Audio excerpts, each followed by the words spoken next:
Yeah, I mean, C9 still has a ton of money. I don't think they're going to be ecoing for a bit. I think Renegades might have to win 3 or 4 in a row, and by the time they do that, you know, C9 probably going to have oh my goodness, AZR gets a perfect opportunity to get a kill. Stewie, just on the hunt though, is pushing so quickly. There's a perfect pop flash that he could throw to actually kill Stewie there. You just look into the wall and right click it, and it's a great pop flash. I'm surprised he didn't throw that. I think he would have definitely killed Stewie had he done that. Doesn't do it though, and you know, pays the price. What's even worse about that too is if you looked a few seconds before that play actually happened, it was either Stewie or Skadoodle that peeked down below, just missed the peek from Azur. So we got really lucky that he wasn't spotted to begin with. Then he moves in, has free reign over Shroud, but he completely whiffs the spray. Look at this boost though. And we'll see if they'll be able to catch anyone from it over on top of the bench or the bench wall, as it's putting Yam up on top of it, but he hasn't been able to see nothing. I don't think he's actually in the room yet. I still think he's behind that initial wall over there. He's looking right at him now. Not going to want to take that shot just yet, but on the peek up, he has the flash to support him, and there's the connection on his Skadoodle. Takes a little bit of damage from it, down to 23 HP, and well, out comes Stewie, hopping out of the window there. Now Yusilo going to try to assist with this a little bit more from the bench spot, but also having Adder rotate in there to assist with this one as well. He'll take down Stewie. Nothing will be eliminated. This goes to a 2v3. Automatic still lurking in mid, though, so on the site, it's only Shroud, and they only have 20 seconds left to play this. Automatic misses his chance for the free kill into JKS with him being peeked back out. He's able to go back inside, so Automatic is going to prioritize getting this kill on Shroud. Well, he does have to get himself into this site, so he goes for it. And not only does Automatic win the duel in mid, but Shroud, he's also able to push back out and get the last kill against Adder. Cancels the plant and basically risks losing the round if he wasn't there, but it works out for him. And again, they get to keep their streak going. Wow, and JKS is having such a rough time right now. I mean, 0-7, not able to win one aim duel, and they've actually hit his spot numerous times. I know they've gone B the last 2 rounds, but earlier in the half, they went a steady, you know, amount of A hits, just going up A ramp and kind of screaming out right away. But Renegades does, you know, get another buy-in. So Cloud9 might not be expecting this, but you know, they're playing pretty conservatively. It looks like they're going to do a quick connector to A split. Nothing missing his chance here. He might actually decide to go through. He's hiding inside of the smoke right now, shooting at his teammate. Ooh, good adjustment there from Adder, though, to be able to save him. As we do see that kill picked up. Yam pushing out towards mid. A lot more aggressive from the TTs this time in middle here, and very quickly starting to readjust that back inside. Skadoodle, though, gets a small spot onto Adder, but it's not going to be a full connection. Hits him through the wall or something, so it only brings him down to 17 HP. Enough of that. While the remaining 3, they're going to try to execute on A, but everybody from the Renegades is flooding back into this bomb site here now. Shroud going back down another pass, but he's spraying on top of the ladder, so that's going to be messy, and it's going to allow JKS to recover and pick up the kill. Adder with one more, and now it's down to Skadoodle, who's basically just going to back away from this one, and it's almost certainly going to be the round for the Renegades. He'll do what damage he can, but I don't see a possibility for him to 1v5 this. Yeah, it gets mollied out, so they don't even get a single kill on the round. And that was a very surprising buy from Renegades, because not only do they have enough money to buy, they actually have enough money to get a double op setup after losing, you know, 8 rounds in a row. You don't usually expect that. You're not ready for that if you're Cloud9. I'm sure that caught them off guard. But now Cloud9 knows what they're going up against. They know they're going up against a double op. JKS gets on the board with that, his first kill of the game. And I actually think he might have switched spots. I believe he used to play B, if I'm not mistaken. Automatic throwing a Molotov into connector, flashing behind him, and you still gets full blind. So if Automatic saw him there, it does not look like he did though. Maybe not. Skadoodle is going to take some out. Regardless if he saw him or not, yeah, Skadoodle catching him pretty quickly there. And then Nothing chiming in for a second kill against DM here. JKS trying to play aggressively, but he misses Stewie on the right side of that area. Azur with a good peek, at least out from the window room, finding Automatic. But this may be too much damage too quickly, even with that recovery kill against Automatic. Azur now going back into the B-bomb site, where there's already a large T presence here. And not only in the site, but also lurked in through the market at this point, too. Adder is having to watch out for that one, and the flashbang is perfect right in Azur's face. They spotted him peeking back out, and it's not only here, but also back over outside of market. Nothing was able to eliminate Adder. Yeah, and they win that round, and they go right back to getting reset. So they're going to be able to buy here, but if they lose this, they're going to be on another eco, and it's just looking just disastrous for Renegades. And I'm telling you, Blue, it's so weird, man. It seems like this Renegades team has gotten worse and worse over this past year. You know, I hate to harp on it, but it's like, we saw like such a lot of good things from them even last season, you know? And it just seems like their play has started like devolving more and more. As I actually do opt to save here, I'm a bit surprised by that. Yeah, so now they just try to play it aggressively again with pretty much everywhere on B. You've obviously got Yusilo pushed inside of the smoke. I'm amazed they haven't tried to spot him yet. As He's pushed up very far. They've seen him now, though, so they're going to be able to fish him out. And that 3-stack over towards T-ramp on A hasn't really been met with much either. There's a very small presence of T's going through that area. Well, Yam gets a bit lucky there. Nothing kind of just walks right out into him. Hey, nothing. But in the meantime, I think they actually, they've just seen the bomb, too. That's Azure sneaking up towards it, so they've got that going for them at the very least. It's going to get a little crazy here, and Azur's even going to hide behind the little walk up there, too, and he's able to find Skadoodle off of that, so holding on for now. Now they've got a man advantage at Azure.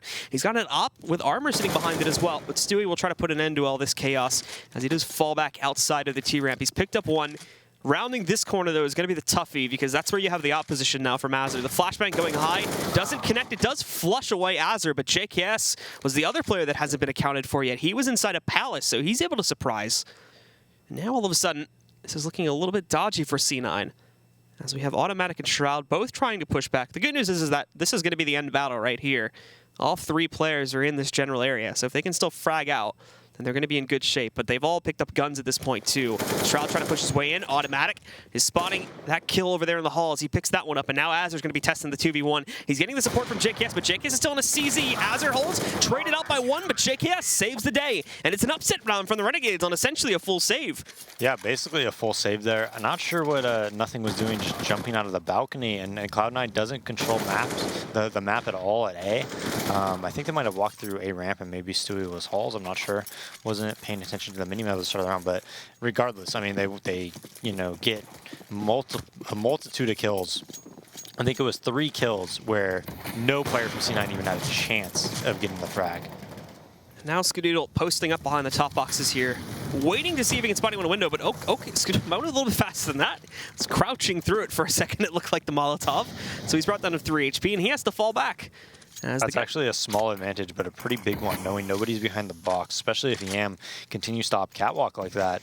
That's a lot of information gained. He goes more passive on it. Not sure if I agree on that. I think when you have an advantage like that, you need to exploit it and possibly even win a round because of it.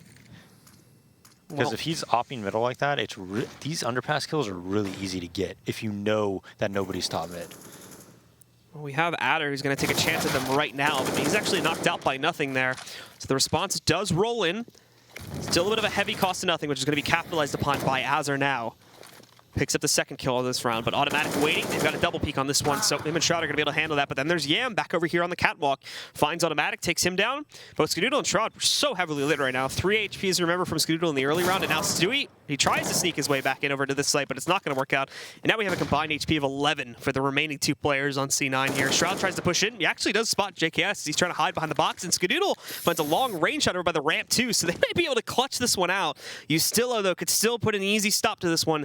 2 flashbangs to retake with it. He almost has the peak from Skadoodle, but he still recovers, and with 3 HP, picks up 2 out of the 5 kills, and Cloud9 has a bit of an upset round there as well.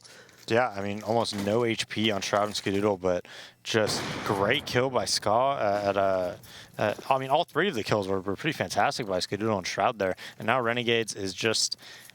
I mean, I don't think you can come back from this. It's 2-10. You're ecoing, almost surely going to be an 11th round for Cloud9, and just everything points for Cloud9. You know, just winning this game and winning this game pretty easily.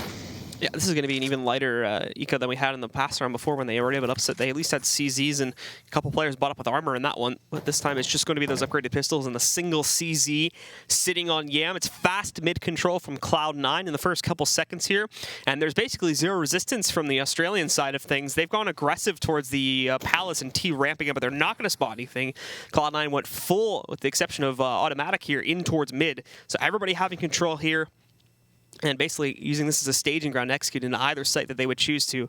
Nothing may actually find us a bit of a nasty surprise there at the end of the apartments, but Shroud's been given free connector control. He's going to walk right up. Adder waiting on the other side. There is a bit of a setup outside here, but he's going to smoke on the other end of it to prevent himself from being immediately knocked out. So there's the path back in. Nothing, though, actually does see Ustilo in that corner there. Checking that one. There's still one more to go. And he's seeing the spray from it now. Having a little bit of trouble chasing down Yam, however, so he'll remain alive for the time being, but catching the drop down, and there we go. Yam has now been eliminated, and Shroud's going to start executing the players on the A-bomb site. He does get overwhelmed by Adder, but then Skadoodle catches him when he tries to go for the cross to retrieve his AK. Last one standing is going to be Azure, and he's really disconnected from the action way over here on the A site, so it is going to be a very slow, but a very easy 11th for C9. Yeah, pretty easy round for Cloud9 there. I mean, they kind of split across the map. nothing, lurking towards B, kind of fighting him, by himself there. Doesn't make the same mistake that he did the round before of just walking through the smoke. Instead, takes it a little bit more calculated, a little bit more methodical, and gets those 2 kills to open up that bomb site. So they kind of put pressure. They gave up the A site, but they still had pressure at A, because Shroud was in connector smoking off jungle, so they really don't know if they could be, coming A through connector or not, and that kind of, opens up B. It makes you kind of second guess everything if you're Renegades. And so off of that, we go into our last couple of rounds here. The last real big investment, in theory, from the Renegade side, if they continue to lose these rounds here. JKS the last to buy up. Possible decision for a double op setup coming in here in a second, but no, he just decides to roll with the rifle instead. So he'll pick that one up, and again, it's your fairly standard buy-in here from the CTs. Decent utility. One downgrade can be seen over there in Usilla, but other than that, it's pretty straightforward. As the rest of C9 again also spreading into their default pattern here. 2-1-2 across the map. Skadoodle waiting for peeks and connector. He's going to get it too. The smoke was imperfect, but I think he just barely edges the shot off through the wall. So Gomez/Adder is going to be able to survive with 21 HP. Yeah, and it's just odd to see, Blue. I go back to what we were talking about before. Just this Renegades team. I mean, they were looking really strong last season. And I mean, what are they? What's their record so far this season? Big old 0, right? 0-4. 0-4 is what we were just told. Yeah, 0-4 right now. And I mean, last season they were competing for playoffs. They got it. No, they didn't. They were competing. They got it. They turned it down because they wanted to go play for the majors. Oh yeah, it was because they wanted to play in the minors. Yeah. So you go from making playoffs into all of a sudden, probably almost certainly going 0-5 to start the season. And we can see here, Azert is able to find success off of the early aggressive play they made for mid control here. He pushes himself up. He is going to be spotted now. They're tossing nades out, so Automatic will be able to punish that one. The rest of the team getting ready to deploy right here into the bomb site. Going to take a minute for Automatic to regroup, obviously, here, but the others are ready to roll in, and we can see mollying out underneath. Won't be finding anyone there. It's just JKS in the site right now, but more on the way. But no, JKS along with Adder, they get a bit of a lineup there. Skadoodle trading out for 1 kill, but now they're in a 2v3. They're still waiting for Automatic to get into a position to execute out of Palace here. They are starting to divert more attention towards mid, but oh, beautiful on the peak from Automatic. Just gets the double tap on Yam to destroy him. The only one left in the site now is going to be Gomez/Adder, but he's sitting way back here behind Ticket. They do have a flank on the way, though, from Ustillo. Molly's going to flood up. I think that's a little bit too far off the mark, so Adder should be safe to stay in this position. Oh, it's getting close, but I think he's good. Yeah, they'll be able to stay in that spot now. Flashbangs and whatnot to hold him off. They still have their ace in the hole, though, working its way around the corner. I'm not sure if anybody from C9 is even checking for that currently. Skadoodle has himself 100% centered on this peak from Adder. And as he swings out, well, down will go Adder. They know where Skadoodle is now. You still have Casual one tap, but he cannot get the second one. Automatic closes the loop. It allows for C9 to go 12-2. Yeah, I'm not sure why the CT spawn player peaked. You want to let the CT spawn player peak after the A Halls player gets the kill. Because obviously what's going to happen is that A Halls player gets the kill, the other guy looks towards A Halls, and then the CT spawn player can kill him, right? It'll divert the attention towards him. They kind of did it backwards there, and the CT spawn player peaked first. Skadoodle there to punish him. Well, Automatic is going to swing right up this time. There was a great flashbang, too. He spots the player underneath. There's another one from Tripstack that they are able to bait out. Shroud's able to dispatch of JKS with the trade. Shroud, again, though, continuing to rack up the kills. And they've even got an advanced position on Cat right now. So Yam's already down to 20. Amazing he can get one more kill. But Stewie, again, just going off here, looking for the headshots. Although that's actually going to lead to his own death, as he didn't really have a secure position himself. He's still hopping out of the hot box that's going to be over there inside of the sniper window. Just barely survives it. 6 HP. He does have to hop right back in, however, as he has to move in for the retake here now. And it's not looking too good. He's got, obviously a decent amount of utility to work on this, but with only 6 HP, it is going to be incredibly hard to pull anything off. Was ready to toss out a smoke and a flashbang, but canceled it. Now he's going to go for it, and he blinds himself. So that's going to end pretty quickly at the hands of Skadoodle, and that will end the half as well, ladies and gentlemen. 13-2. A very strong lead for Cloud9, and we'll see if the Renegades can fight back at all here in just a few moments, guys. Stick around for more action right here at the ESL Pro League.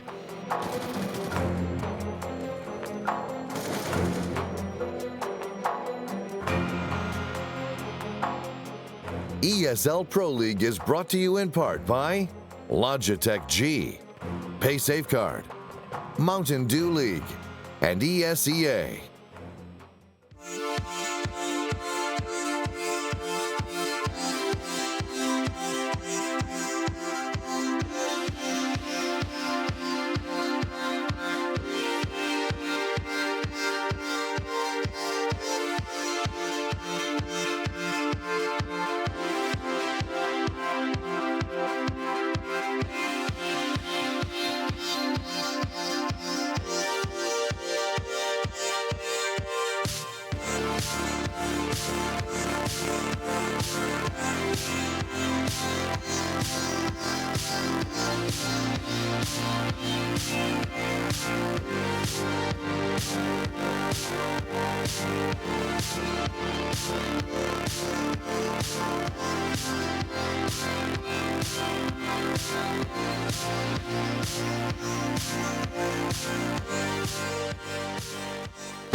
And welcome back again, ladies and gentlemen, here to the ESL Pro League. We're in what's a fairly one-sided matchup currently. A couple mess-ups there by C9, but overall, a pretty flawless half. 13-2 overall in their favor now, so they've got a pretty big lead going into the second half here on Mirage versus the Renegades. Yeah, I mean, not even really close, though. You know, one of the rounds Renegades wins, it's, you know, a USP round, essentially, right? Cloud9 just in complete control the entire time, and it's so weird to me how... And it's happened to a couple teams, actually. No offense to Trace, but it happened to Cloud9 as well. I remember one time that, like sometimes these teams, they, you know, not this iteration of Cloud9, but it happened a long time ago when they boot camped in Europe, and they actually, like, somehow got worse, and they boot camped after, like, 2 months. And it's like, I've seen this from Renegades. They live together, right? Their entire job in life is essentially playing Counter-Strike, right? Like, you're moving from your country to the United States just to play Counter-Strike, and somehow you're getting worse over time. It just, like, does not make any sense to me, right? That should not happen. Yeah. So there's got to be, like, some type of an issue, like something is wrong, you know, like just, and is not clicking and working right. Well, it's going to be fast out indoors A from the Renegades here. Yam was trying to distract at B, but that didn't go very well. He was immediately shut down by Shroud. Stewie is actually going to get pushed back. We've seen this before from another team, actually, where they got really aggressive and pushed all the way in towards CT spawn, but it did backfire. Thankfully, they're not going to commit as heavily as that other team. I believe it was Selfless that did this a couple weeks ago.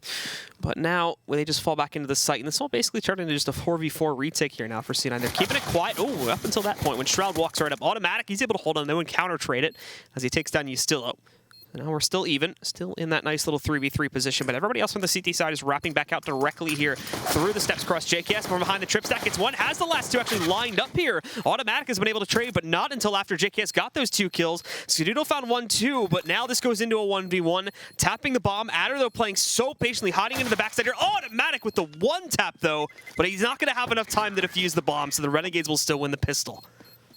Yeah, and that's something they definitely need. I wonder if Cloud9's going to opt to buy here, or if they want to make sure they have, like, utility for that 4th round, or if they're really going to try to just, you know, essentially end it right here if they do win this round, or if they're just going to play for kind of the long game, because they do have such a lead. If I was them, I probably wouldn't buy. I would do exactly what they're doing. And this way, they're going to have a lot of nades, a lot of utility on that 4th round, gun round, to really stop the Renegades playstyle, essentially, which is to just try to run you over. Yeah. And so C9 here just investing. The only investment actually that we see is on automatic with a P250. Everybody else full saving. They distract though. Nothing's able to, Stewie and Nothing are able to combine themselves to sneak in this kill here in the connector. They do try to leap back out, and I think that's going to be the end of them pretty quickly. Shroud's in mid. He's missed the party, unfortunately, though. There's nothing else to be seen here. But backing up, holding this little bit of a post where he does have a slight potential angle advantage versus Azur. Is waiting for him there. Now he's been digged, though, and Azur obviously does not want to take a chance on that duel and dropping the gun. They need to be as economically viable as possible here. And thankfully, it will remain rather clean for the Renegades on that round. They only lose Ustillo. I think Azur ends up with a 4K on the round. Yeah, and I mean, even here, it's like, I mean, I'll be honest, like, they very well could have won the round if they did that same setup and just had like P250 armor, because there was no pop flashing connector. The Molotov window missed from Renegades. There was, I don't even know if they smoked off Catwalk while they were coming through connector. It was so sloppy. Like, literally the only reason they won that round is because they just had P250s, or P2Ks and USPs. Yep, and so now we see a bit of a heavier investment from the C9 side of things. At least upgraded pistols this time with armor sitting behind it and little bits of utility here. And there's still nothing necessarily substantial. But based on what we saw in the last round, it could prove to be enough to do a hell of a lot more damage to the members of the Renegades. So now they're playing it a lot passively as well. They're sitting back. They haven't deployed Azur through Underpass to get himself in towards mid just yet. They have 3 more stacked up on top mid. And meanwhile, over towards T-Spawn, we did have JKS push forward a little bit here to execute if the need should arise. But we're not going to be seeing any of that yet. They're kind of just hanging back right now to see if C9 are going to try anything. But they're also remaining pretty plastered in their positions too. It's a 4-1 stack for those CTs. 4 in A and kind of also watching mid from the connector. And then only 1, and that's going to be Stewie watching out for a play towards B. And thankfully, the Renegades do seem to be taking the B route at this point, which means C9 are going to have to get a quick read on this and rotate their own play players in. But I mean, they're not really being quiet about this whole B play thing, so they're going to be able to get note of this pretty early on, and hopefully Stewie's going to be able to get himself into a semi-decent position to play it out. Automatic leaping back over. They have dispatched of Stewie, so the site is open. They'll be able to get their plant going. Nothing going to swing back in. Automatic finding that 1 kill, but then Yusilo trading into market there, as you just saw, against nothing. Now the remaining 3 trying to set up a perimeter here, primarily for exits, I'm going to imagine, but they may also just attempt to go for this to do any additional damage here before they eventually still have an inevitable round win in their sleeves. No, I think they're going to try to win it. Skadoodle, if they can get this kill, could really open it up for Shroud and Automatic. And really, do you really care about saving a Galil when you're going to get fully armored up in the next coming round? I think it's definitely smart to go for that and try to get more kills on the board. But they're only probably going to be able to get 2. We'll see if they can, end up killing Yusilo here, or maybe Azra as he pushes towards CT spawn.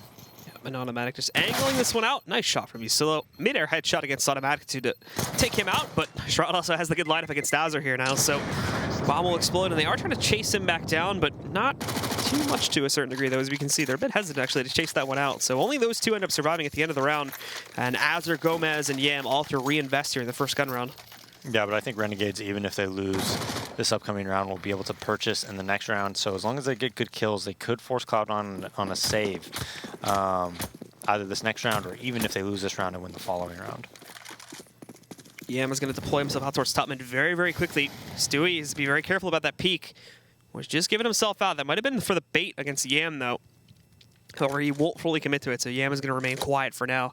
The rest of them, though, on the Renegade side, again, just that default spread, 1-3-1 across the map here. One player watching out for any aggression in A, another one watching for B play, and obviously he's going to transition through the underpass in a moment here. And then the rest are trying to go for that top mid control so that they can use that as a staging ground to get access to one of the 2 bomb sites. And this is very, very default from Renegades. This is as default as you get on Mirage. They smoke out window, they take top mid control.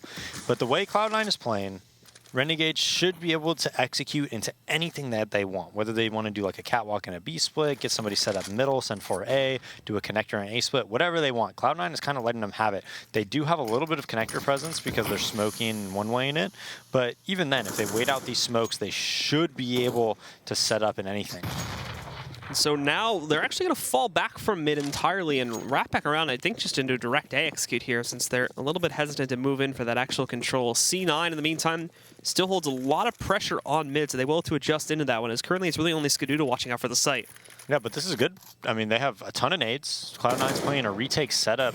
Stewie dies to Azure and Underpass, so this should be like a round win for Renegades. Now they are going to push themselves in. Nothing trying to rotate back up to it. Skadoodle's seen it. They're not watching for the steps position, so Nothing dips in for a free kill. Skadoodle catches another one as Adder peeks out into the open enough for him to chip him off there, so he's going to get eliminated, and now they're down to 2. All of a sudden, scratch that down to 1 now. It's up to Yusilo. It was a 1v4. He's managed to bring it down to a 1v3, but he's out of time. 8 seconds left. He's got to commit this plant. He's got a bit of a lineup here in the connector. He got the one in the back. He knows there's one more behind the plywood, but he's out of time. Just throwing away the guns as he runs away here, trading it out to the op as he does retreat, and ultimately C9 win it on the timer. Yeah, and that's my biggest gripe about Renegades right there. When they went into that A exec, what did they do? They threw like a Molotov and a flash. And if you looked at their inventory, I think they had 3 or 4 smokes, 3 or 4 Molotovs, flashbangs.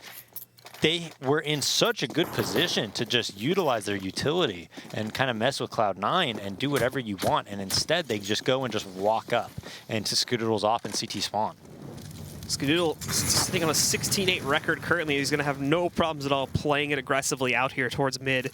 Him and his doppelganger on the other side here is going to be Yam, is hunting for him in that window position. Doesn't spot him, but Yusilo does. He will be able to eliminate Skadoodle nice and early into the round. Presence in mid is certainly not gone just yet, as we can see Automatic sneaking in here. He eliminates Adder, puts us back down into another even battle. And beyond this, all will go quiet as Renegades will hesitate again until we can actually get Azure confidently out to hold a better position here. He does end up falling back, and the rest of the team, again, still stuck at top mid right now, so no real progress made in these first 30, 40 seconds of the round. Yeah, and again, they're in a very good position. They have almost full nades right now. Quite a few flashbangs, Molotovs, and smokes to work with in a 4v4 on Mirage.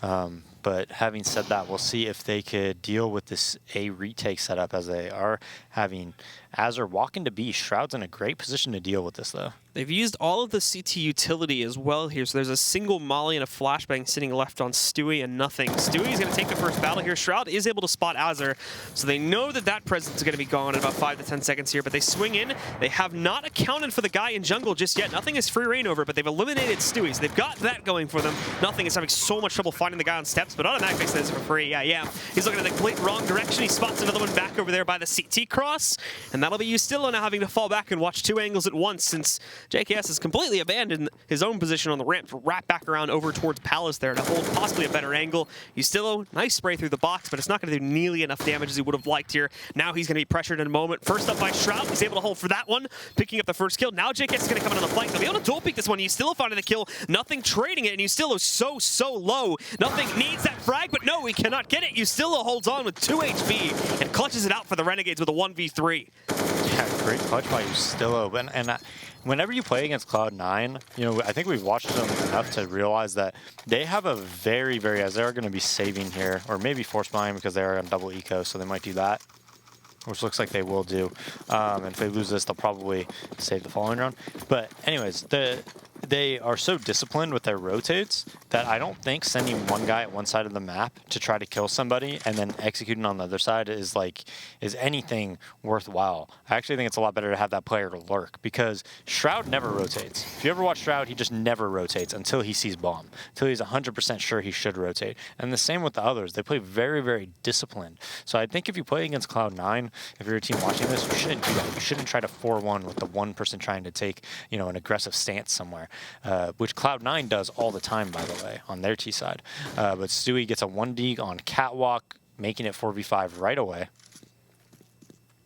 And off of that, of course, again, we see a very slow Renegades trying to move in for mid control here, smoking out the window and whatnot. Azur trying to push up. He's not seen, I don't believe anyway, that he's seen Skadoodle. He's too close into the wall here initially. But he may be able to catch 1 or 2 of them on the actual push inside the site if they do go for another A play here. They fall back from top mid again, but they're wrapping right around towards T-Ramp and Palace. So that will lead into that site where there's still a very heavy stack from C9 set up here. The only one that's on the other side is going to be Stewie. And he's down at 50 HP, but still, he'll be rotating over in a moment as soon as they see all the pressure rotating into this A-bomb site. With 30 seconds left, obviously against Pistols, they do have a little bit more of a time buffer working for them here, but they still need to execute this soon, and they're going to go for it. Skadoodle's knocked out there, but Automatic is able to trade against Azur. They've countered out the mid-pressure, so it's all just on the ramp now, and they're actually doing a beautiful job of holding this one off with the limited amount of utility they do have. Adder moving in, trades out 1 frag, but they're continuing to impact now with their own rifles to work with here. Automatic leaps across the sandwich and finishes things off against Adder to put Cloud9 up to match point now. Yeah, that's the same eco round that they've done every single time. They put 4 towards A. Stewie will play B by himself. This round, he goes towards Catwalk, gets a kill, and that makes it so easy for them if they run into that Cloud9 stack around, you know, connector. They do a mid-round aggression, and the other thing I want people to note is that they had that smoke and connector, and they waited. They waited. They didn't use it, you know, in any dumb fashion. They waited, and then they finally used it when Renegades wanted to do something in middle, which was around the minute mark. Then they used it. Then Renegades like, shoot, all right, let's go back to A together, and it kind of halted any progress that Renegades wanted to make. Well, we have Stewie sitting back down here now, waiting for the eventual A pressure to push its way back in, as that has been the favorite play so far from the Aussies in this half. This time, though, it's a bit more split up as we can look across the map. They finally abandoned their mid-pressure that they've been always trying to go for here in the other round. And, oh, a bit of a mess up there, but it's not going to be too big of a deal. Doesn't end up connecting onto any of the teammates there. Just ends up dropping itself a little bit earlier than they would have liked. So they double molly this one off. Nothing pushes in, grabs a kill, and that's the bomb, too. So now they can rotate heavily off of B. And the players moving in from mid, well, they may be spotted early. Up close, though, on this T-ramp. They're not making any progress at all. And the guy on Cat just did even more damage to them as they try to cross back in. There they go. And just like that, Cloud9 finished taking control of it.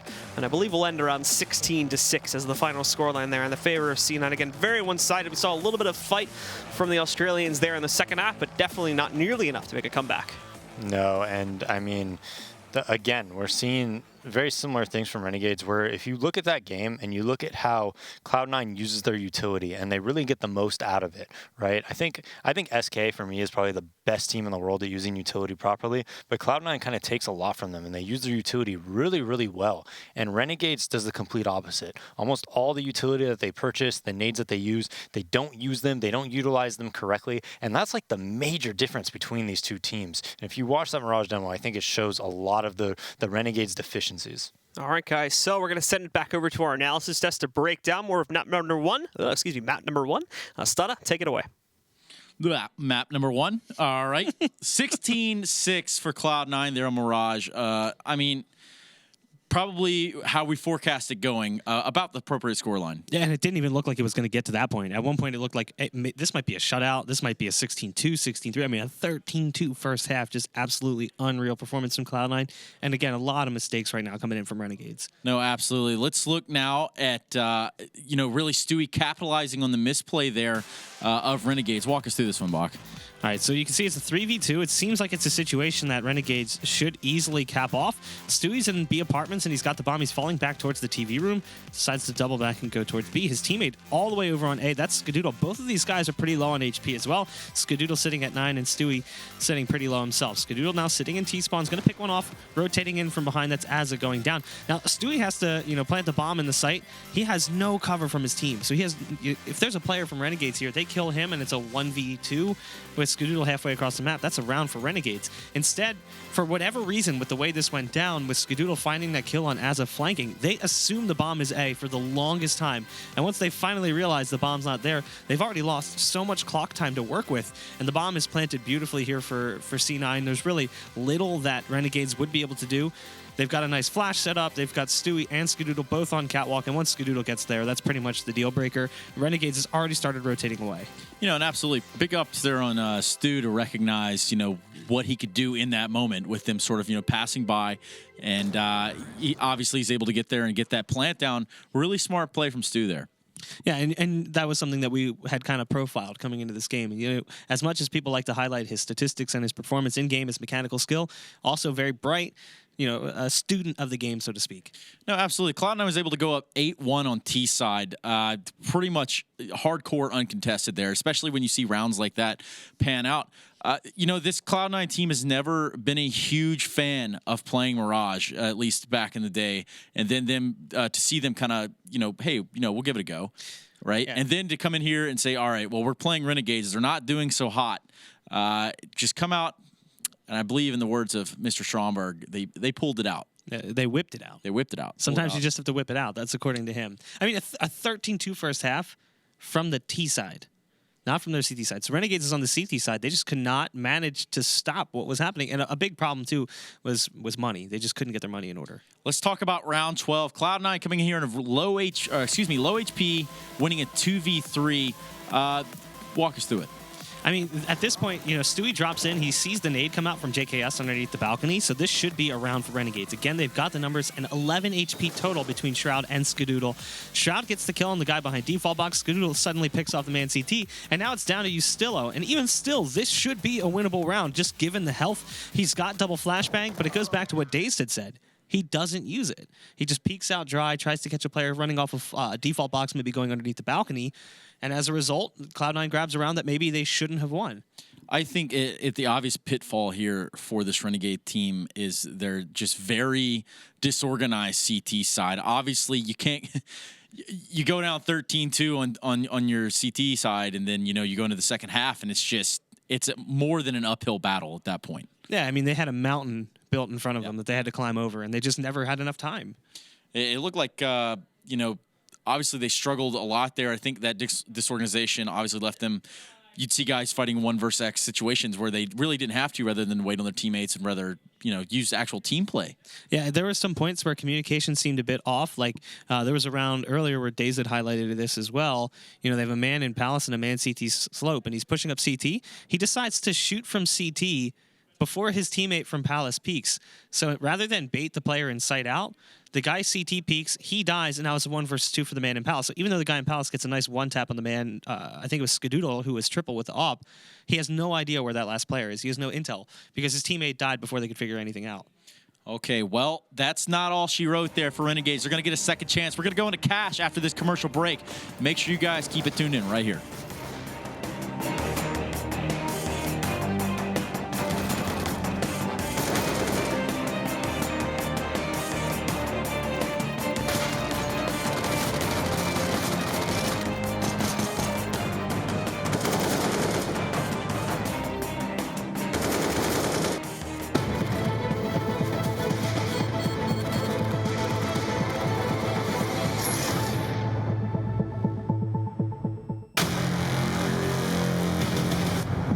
We play for the legacy. We play for the prestige. We play for the glory.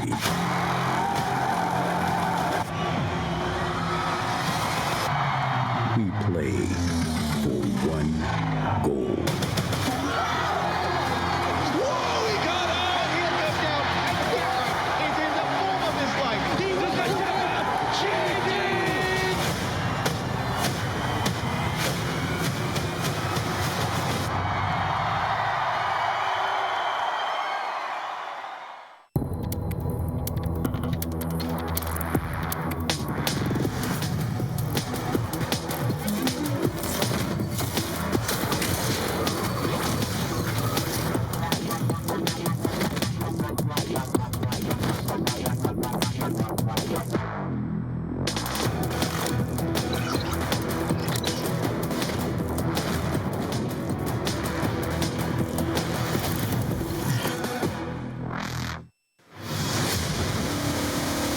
I can't understand people watching somebody play a computer game.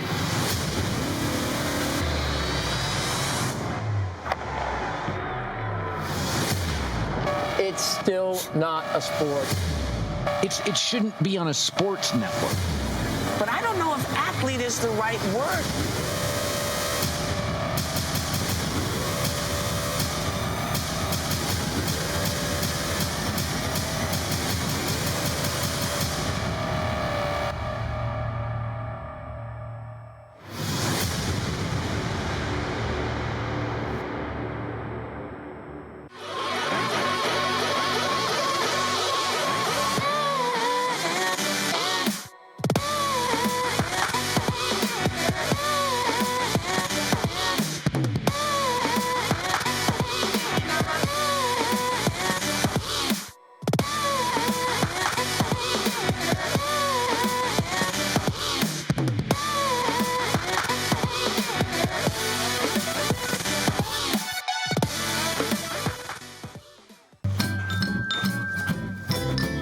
You ready? Huh? Hey, easy boy, huh? You ready? Huh?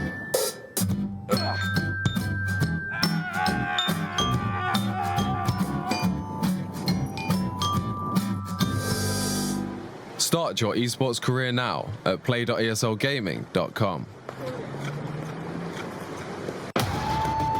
Counter-Strike is sharing incredible moments with us and will return to a memorable place.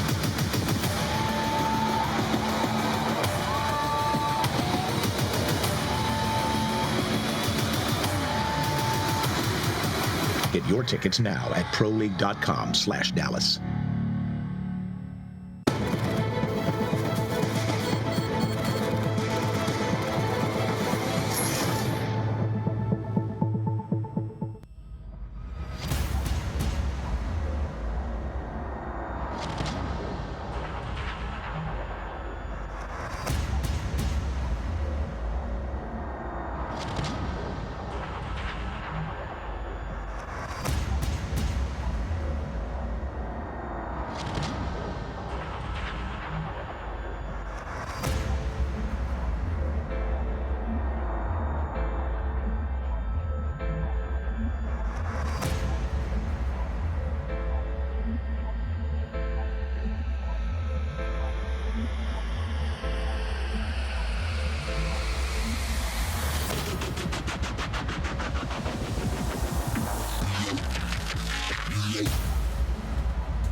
All right, we're back after watching that Cloud9 Renegades game there on Mirage. 16-6 for Cloud9. Yeah, Cloud9, they just look ridiculously dominant.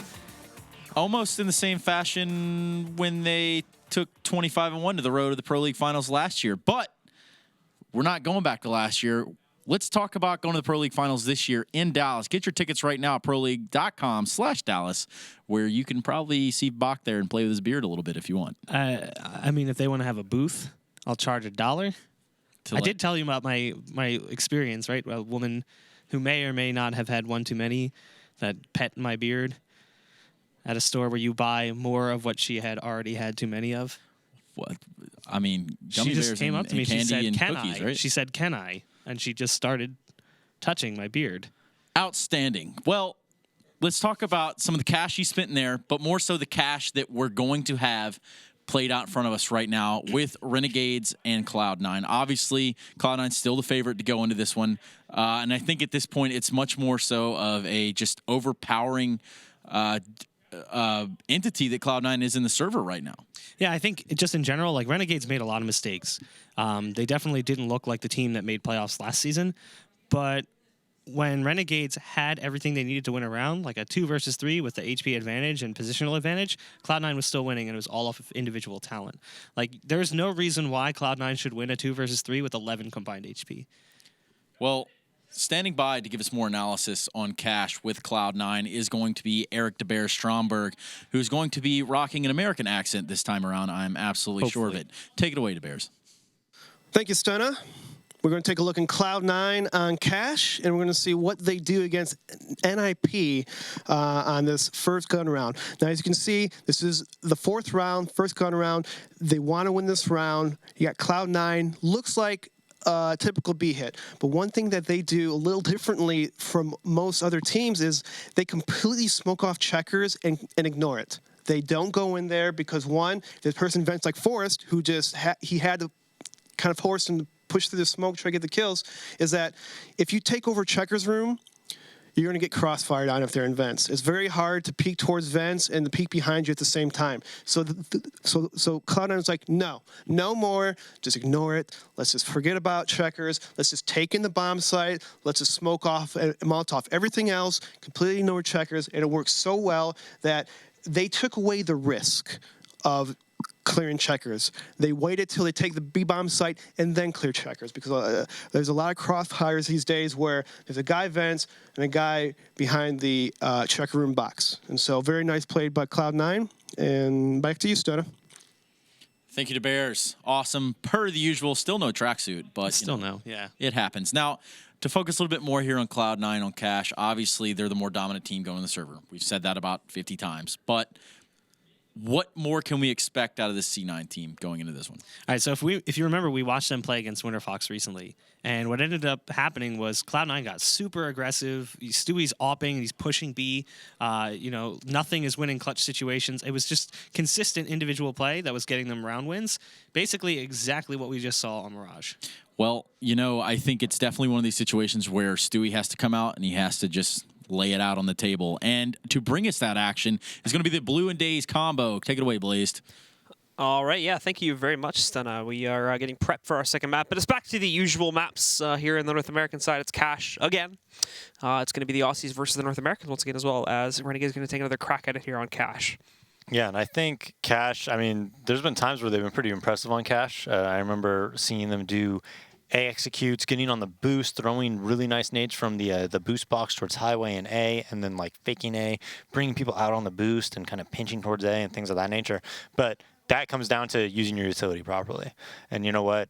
We haven't been seeing that from Renegades. I do hope, in their case, that they're going to be more comfortable on cash, that this is going to be a closer game, that they could really, show us, like, their talent as individuals is not showing up in the server.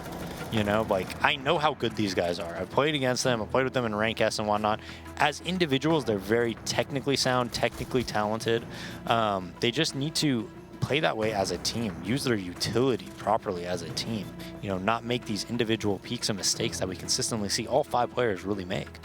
All right, guys, well, it is time to jump into it now. Cloud9 will be starting off on the CT side here. The Renegades over on the T side. Let's get directly into it and see if they have a little bit of a better time here on this map, as unfortunately the fight just wasn't really there. Back on Mirage. To open things up, we are going to see the Renegades go for a pretty decisive push towards the A-bomb site, in all honesty. No boosts or anything like that. They're just going directly in A main. 2 of them are, I should say. Whereas the other 3 are actually going to sneak through the squeaky hallway up to that door and see if they can find an entry point from that position. Skadoodle will be the one trying to fend this back off, but they did buy smokes and flashbangs, and it's right in Skadoodle's face at the start, so he cannot do anything to resist this, but he gets the bomb. Hello, and he's going to look for even more than that, but unfortunately won't be the case. Smokes are blocking off the rest of the CTs currently, so they can't do anything to respond to that kill they just got on Skadoodle. Nothing trying to move in, but Automatic just taps onto Azur, destroys him, finds a second one here onto Yam, and then even gets a third against Usnillo as well. JKS trying to respond, but now he's stuck in the corner. They can already commit to this defuse here. There's no problems on it at all. They're swinging, they're playing with the door. This is the end of the round. There's nothing that JKS can do, and when the door finally swings open enough, Automatic just destroys JKS through it. Beautiful opener from Automatic. Yeah, quick flank by Stewie into the door there, but the real MVP of that round was actually Nothing's flashbang. We saw Skadoodle blind in A site for a long time. He was able to stay alive for a while and get a kill, but only because Nothing's flashbang came so quickly from that white truck. That really allowed Skadoodle that time to get unblind, get that kill, and kind of delay any type of plant from Renegades. By the time they got that plant, Automatic flanking A main, I think it was, Stewie flanking the door, Renegades not able to set up in time. Now we see them saving. This is a beautiful... It's a big sticker. What is going on? It's the sticker glitch. I've never seen that before. That's a common thing? Yeah. It sometimes goes away when you just change players. But yeah, there's sometimes like the stickers just bug out and they just float in midair in front of the gun. So the 3v1 are the trades that start this one off here. So he actually bites off a bit more than he can choose, so he has to go back on cover. But the repeat with his default pistol is going to be enough to close it out. Adder and Azur go down pretty quickly after that. Yeah, so very fast cleanup, but Renegades, you know, they are saving there. They're going to get a bye coming this round. No, we'll see if there's an op coming out. I don't think there will be from Cloud9. I'm a big fan of this. I told you this before, Blue, when you know they're going to buy third round and you actually just kind of, you know, save like a USP or whatever. Second round, getting off that third round, I think is a game changer. They don't smoke middle. Cloud9 doesn't, and sets up in a 1-3-1 right off the bat. Nothing gets flashed in. I think that's a little bit too obvious of what you're doing. Yam getting boosted, though, just dies to Automatic for free, coming from those sandbags. So that's just an easy frag for him. When you're set up and you know how to play the sandbags, you're always going to get that kill on that first boost kill. Whiff smoke from Azur here as well. Crust into the door a little bit too quickly, so it bounces off the side. And now Skadoodle's wrapped back up. He's been able to get free access to 2 of his opponents here. Even chimes in for a third. Just easy pickings right now for C9. And JKS is already your LMS here. Stuck inside of A main. He does finish the job against Skadoodle. There's a lot more than that. He finds the second one, but turns his back for the third, and that's where Automatic is going to close out here and put C9 on the board for the first gun round. Yeah, they end the round with 3 alive. You know, Skadoodle with multiple kills. What is that? 3 kills that they dump through the main smoke with AKs % ump. So I don't know, man. Just not the best strategical play by Renegades. You know, I made that tweet and I said, you know, like it's very odd that Renegades is just like getting worse, it seems, right? And a couple guys responded to me. Zeus responded to me, and he said, well, in practice, they all just kind of fight and just hold W, and all you can do is just sit there and wait, you know? And then a couple other pro players and coaches, you know, responded back, and they're like, yeah, this is absolutely true. It just seems like when we practice against them, they're just, you know, they're all just rushing you and peeking you. So it's like, you kind of practice the way you play, right? And that's going to translate directly into what's going to happen in a server. And yeah, you might be able to beat certain teams like that. You know, a lot of the lower teams in Pro League even, you know, and I don't expect Renegades to get delegated or, you know, relegated to Premier or anything like that, because I think they're better than that. And I think they will get quite a few wins on the season, as they're just going to come to just 2 players holding and Shroud and Nothing. But, you know, as they're just probably going to clean up this round. I know it's a 3v1 right now. Big whiff there. But, you know, back to my point a little bit is that, you know, they're practicing a certain way most likely, and, you know, you can beat certain teams like that, you know, not to name names, but, you know, some of the lower teams in Pro League, but when you play against good teams, you're just going to get punished over and over and over again. And that's a lot of what we've been seeing here, you know, going back to Mirage. So Cloud9 with a solid lead set up here, but now we do see the first real big investment coming in for the Renegades as well. Before they had the AKs, but the utility was a little bit lapsed. Not like with the op sitting on Yam. Glass cannon up, granted. And he's going to have a little bit more utility behind it, as will the rest of these guys now finally too. But JKS, with his knife out, hops a little bit too deep into the sunroom there. And that's where Stewie's going to meet his first mark on this run. Already losing their player that lurks over there in the B halls. And while the rest on the Renegades, look like they're going to go for a pretty fast deployment out on towards the A bomb site here.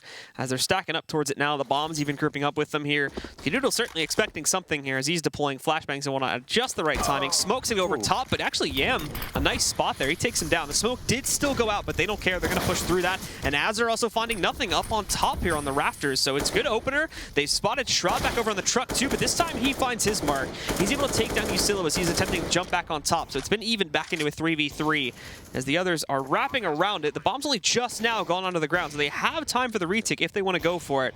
Just waiting for Automatic to get into a good position on the flank right now, which he's approaching the entrance to A main here, so we should be good to go in a second. Yam, however, still waiting for that peek from Shroud at the truck. The flashbangs blinded him to send him into coverage. Shroud's good to move out now if he wants to. That time is now passed, and he will swing out, but it's a missed shot from Yam. And now Shroud's able to swing out further. He picks up the kill into Azur, follows it up onto Yam. Adder at least responds by taking down Shroud, but then Automatic on the A main flank. He'll finish the job. They're bringing a little bit close to the time here, but still plenty of time for the 5-second defuse, of course. So they're going to just rack up a fifth now. Yeah, and those whiff shots from the forklift are probably the catalyst into losing that round. No armor on him as well, so as soon as he misses, the aim punch comes out. Not much chance to recover from there. And a really nice retake by Cloud9. If you notice what they did in that 3v3 is that they were very, very patient. Nobody really overpeaked until they had to. They actually tried to flash, you know, truck and site so that they actually could, or sorry, forklift and site so that Shroud could actually have movement to you know, do anything with.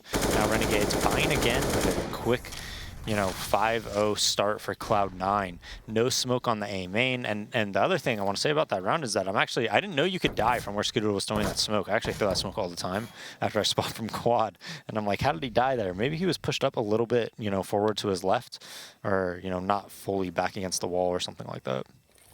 So off of this one now, Cloud9 are even going to have a double op setup to work with too. Stewie picking that up. And we saw how potent he was with it the other day as well here.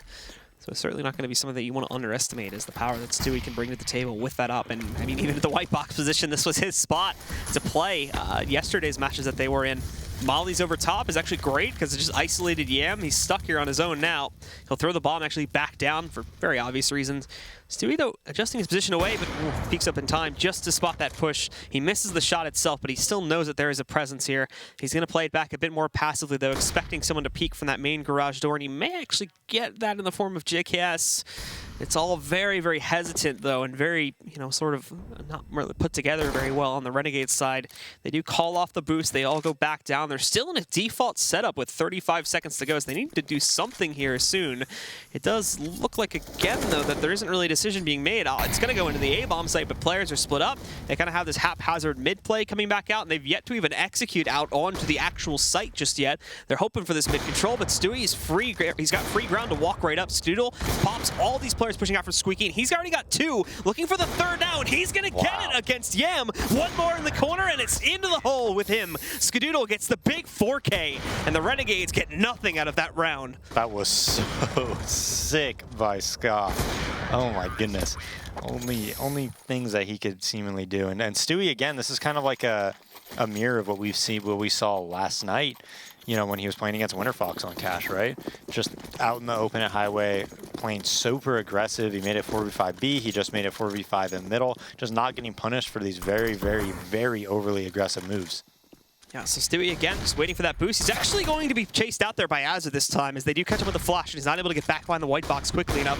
Skadoodle mistimes the shot there as he's also hit by a flashbang, wrapping around the corner here. He doesn't see the players up on top, but he gets a spot as he still jumps down in the wrong position here. Still alone on the site.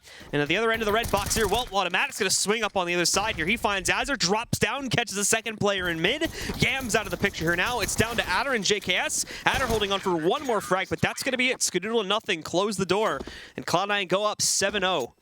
Yeah, that was really looking scary for Cloud9 as soon as Skadoodle got flashed during that 4v5 because Highway was open, but they are able to hold onto the site and play it very, very well after that. Stewie finally getting caught, though. you know, playing like really aggressive CS like that, they're finally able to punish him. Now, though, you know, still, they don't have a round yet. They are fully bot, though, and it looks like they're doing a very, very quick A-take or exec. And the rest of Renegades now trying to move themselves into A main, as you said, for that exec.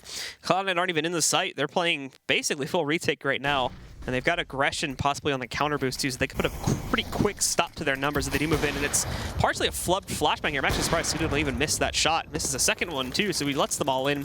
There's Automatic though, back from Highway, along with nothing. Excuse me, Automatic on the flank, as mentioned previously. He's going to be an A main, and he even spots JKS in this little boost up position. He's not going to be able to find the kill. Stewie wrapping back in though. He's on Highway, and he is going to be able to pick up Azure. JKS just standing there, didn't realize that there was two guys stacked together by Toxic, so he'll be taken out by Stewie as well.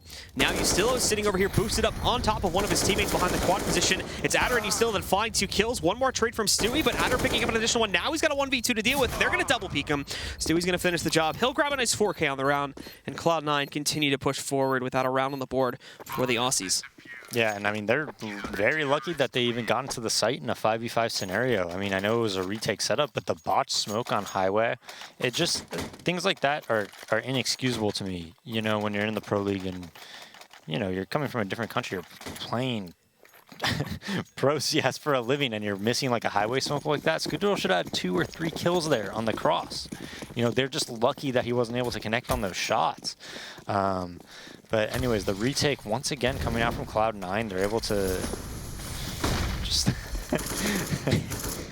they're able to just win rounds that they seemingly shouldn't be in very good positions to win. All right, so nothing is up aggressively against the box here. Smoke with a small little hole through it that he would be able to spot through, and he's even going to have support from Automatic too, because there's no pressure in mid.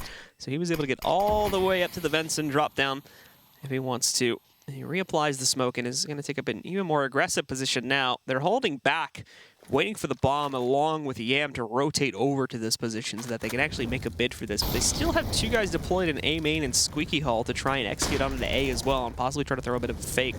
So we'll see how this pans out.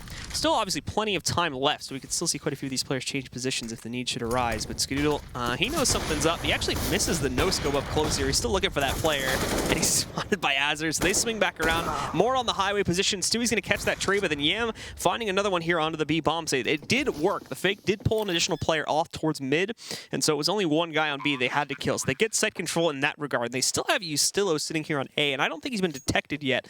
He's going to be pushing out, though, and Shroud was still waiting for this player, so he's able to eliminate him. This goes down to an even 3v3. It's still going to be a bit rough on the retake.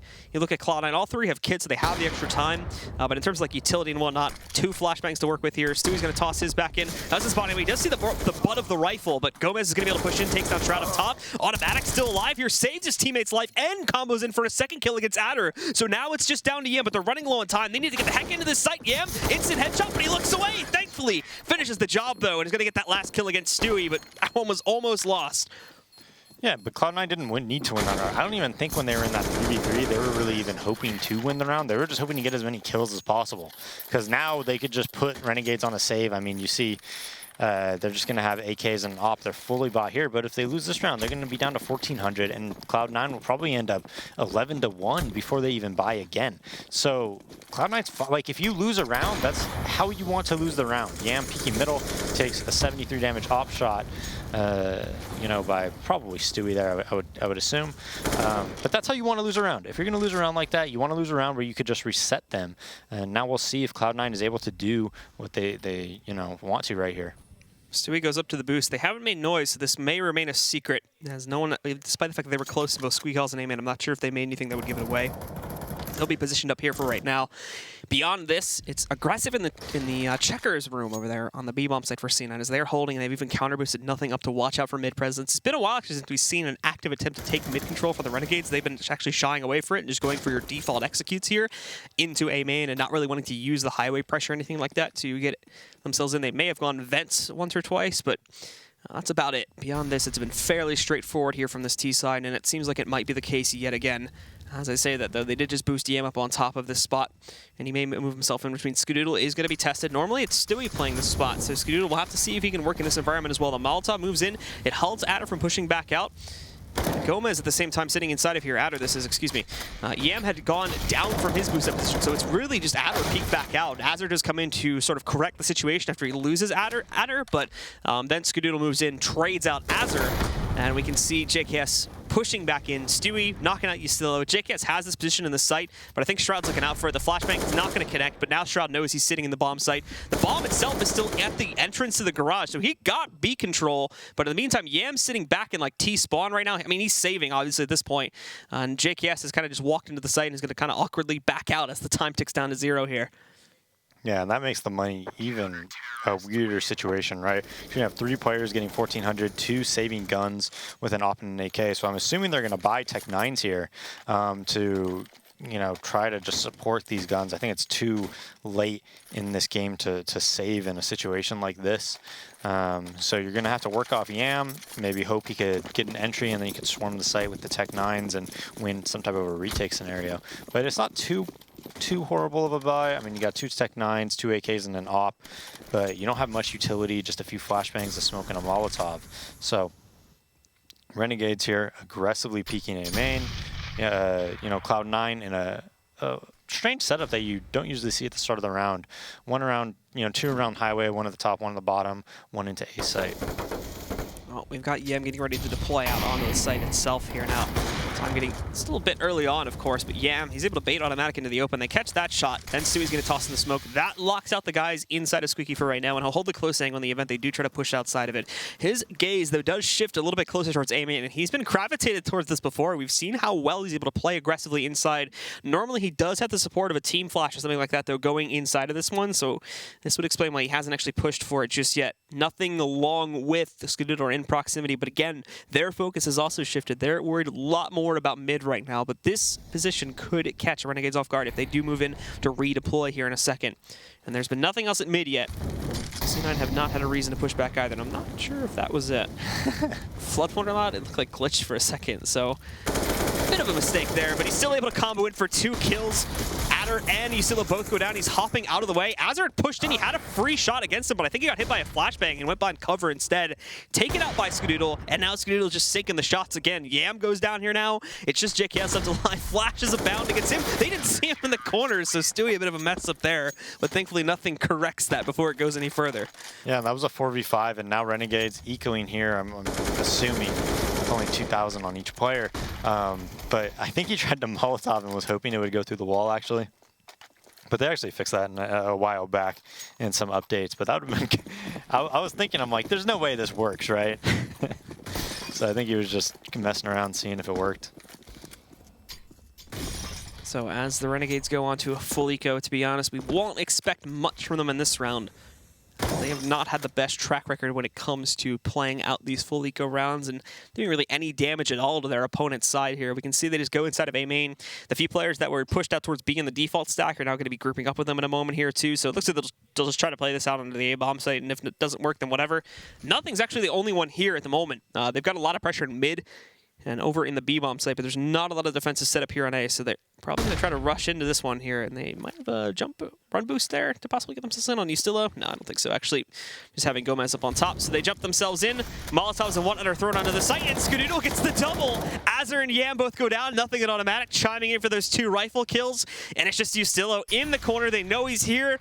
Half damage or half HP nade connecting onto him. There's nowhere to run, Yustillo.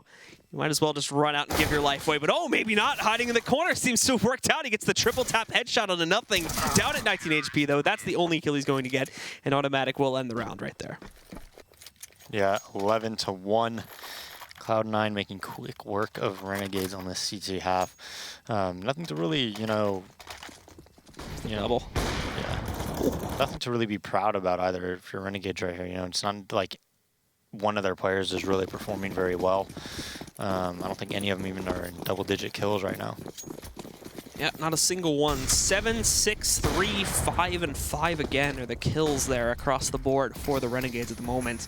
Stewie just holding up close with the op. We actually saw him play this position yesterday, and I think he's going to be hard to work with, but no. Grabs that kill, goes inside of the garage. They know he's here, but he's been able to recover. 2 no-scopes in a row from Stewie. And let's see if he can get a third as he's being challenged from around the box here. Chasing down that kill, but a little bit of hesitance. Again, he's got the bomb here, so he wants to keep control, but finally put down by JKS. Yam got an additional kill, but he's already been traded out by Automatic.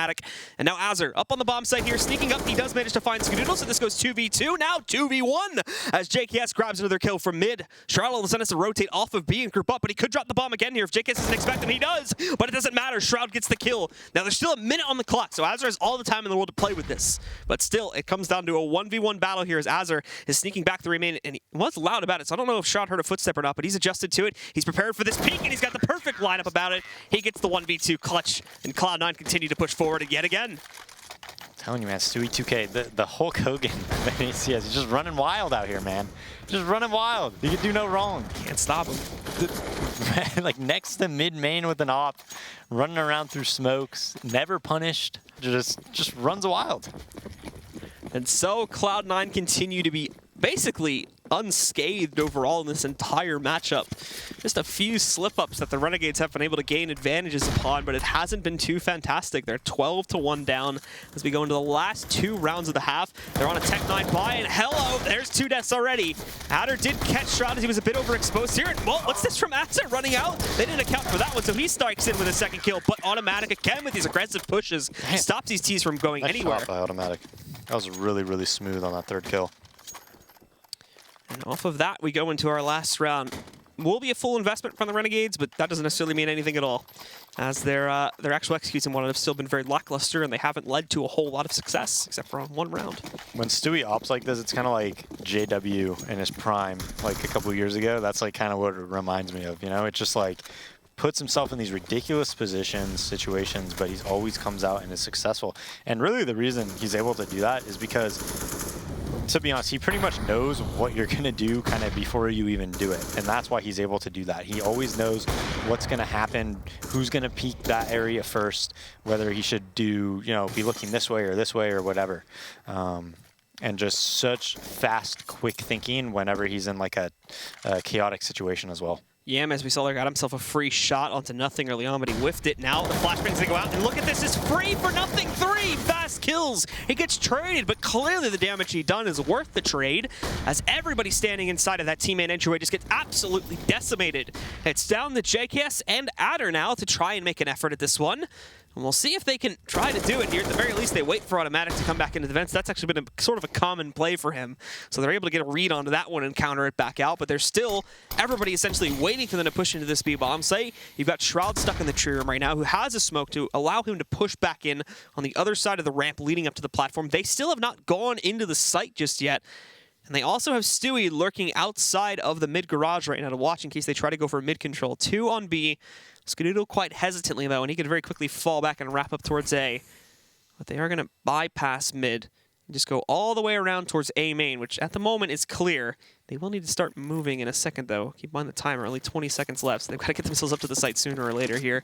And they're going to push towards it again. They haven't seen anything on this site, so we have the rotates now coming off from both Stewie and Skadoodle up to the site. And Stewie will just try to spray through it. It's not going to connect, so they will be able to get up to the site and get the bomb onto the ground. But the retake is going to be there very quickly. In fact, the Molotov knocking off 40% of JKS's health pool here. They'll boost up on top of Quad. That's going to give away where they both are right from the beginning of it, though. Even if JKS is successful here, and it only evens out the scoreline, and it does not. Shroud finds the first and second kills, and there you have it. Cloud9 continue to push forward, only dropping a single round here on the first half of Cash. Ladies and gentlemen, it might be a quick one, but you're going to want to stick around for the second half. It's coming up here in just a few moments, right here at the ESL Pro League.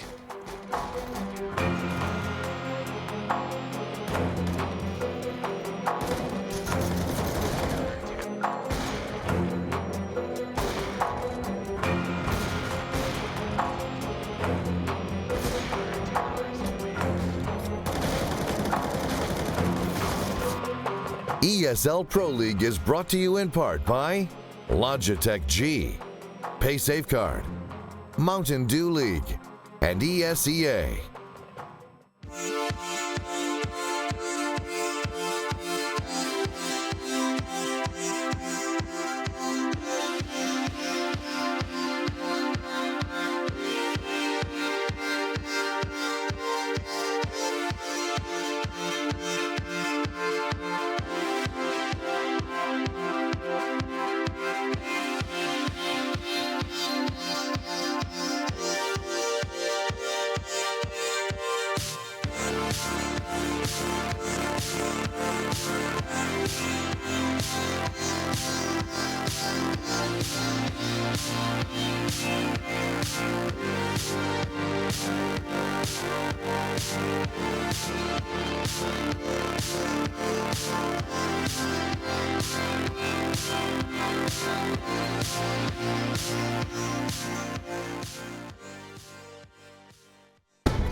All right, welcome back again, guys. 14-1 for Cloud9 on cash, not showing any signs of struggle at all. And for the Renegades, well, they're a hot mess currently, as they've only got one round coming off their T side.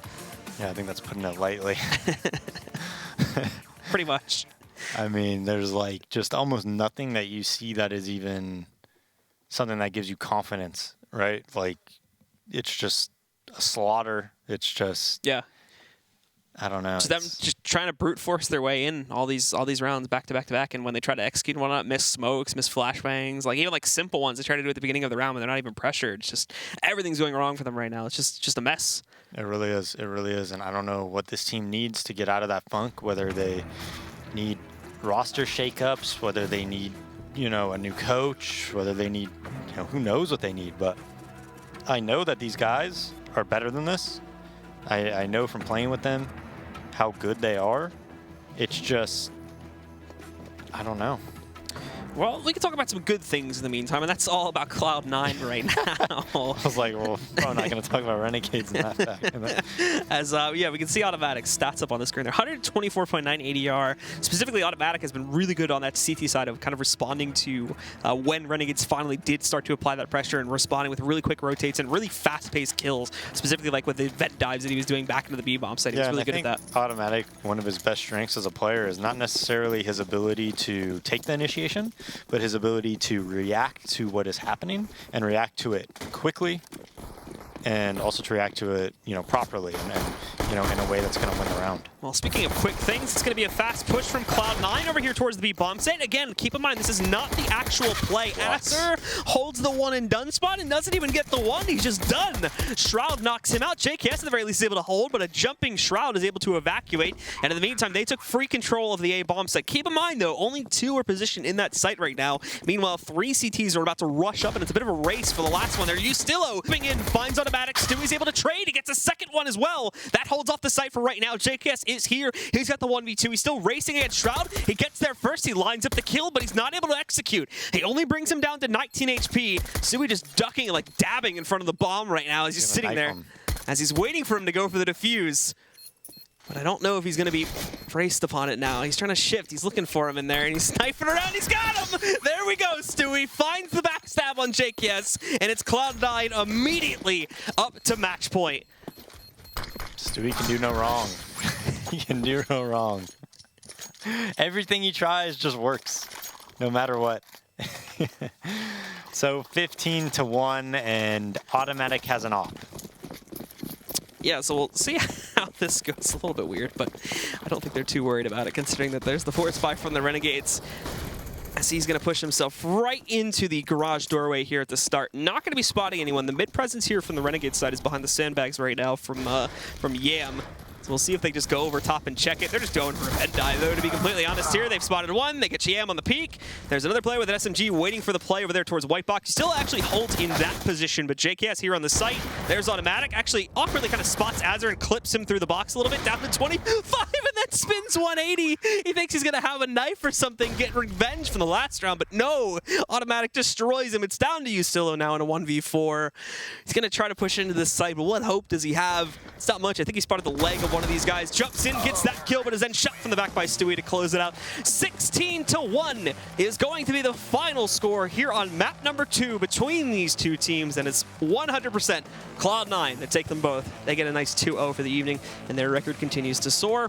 Fortunately for the Renegades, their record continues to sink as they're now down 0-6. I don't know what you're looking at me for. I just want to hear what our analysts are going to say about that game. So let's send it over to them, guys. Stunna and Bach, let's hear your thoughts. Absolutely. You know what? I'm sure you're real anxious over there, Sam. However, there is really not a whole lot to say other than the Cloud9 show that we just witnessed. I think that was just a execution on the very bare bones of it. I mean, it's very reminiscent of the game we saw last night when they played against Winter Fox. basically just no contest. Cloud9 at a certain point just was like, I'm not scared. Like, the round that you really want to emphasize is that round where Stewie pushes mid with an AWP, gets a kill, runs through a smoke, gets the other guys, he passes through the smoke. That should not happen. He actually was set up for a third kill. Those things should just not occur. And it felt like time and time again, I mean, Cloud9 was just outplaying them on an individual level, team level. No way did Renegades look like the team that made playoffs last season. No, absolutely not. And 100%, this isn't even, I can't completely attribute it all to Cloud9 being awesome because we see them playing awesome. But on the other side of the spectrum, what is going on with this Renegades team? This is 2 maps, pure blowout almost. Yeah, and there were a lot of mistakes and missed opportunities, like even going to the pistol round. They push B, as is in Snacks. He's sitting right in the corner, and he misses a guy dead in front of him. He's about your distance away from me. And somehow his USP is just giving him a halo. You think that's like a couple hundred pixels here? Yeah, I'd say it depends on your res. No, well, if you were 4.3, we would look a lot different. I'm sure. Some people see in 4.3. It's weird like that. I need like 3.5 so I can look skinny again. Well, that's awkward. But, I mean, nonetheless, look, when we talk about this match, you can't ignore the fact that Automatic was just absolutely pulverizing these guys. 44 and 22 KD. Yikes. But that ADR, that DAR, though, 109. And it's not the first time we've seen a stat line like that for a member of Cloud9. Like Stu, I think, did the same thing last night against Renegades, or against Winterfox. In general, everyone from Cloud9 has a memorable stat line. Like you look at last night even, or today, Nothing had several clutch plays, a lot of big 3Ks. Everyone was chiming in. There wasn't like one player who's like letting everybody else do the work. Everyone was fighting for the montage.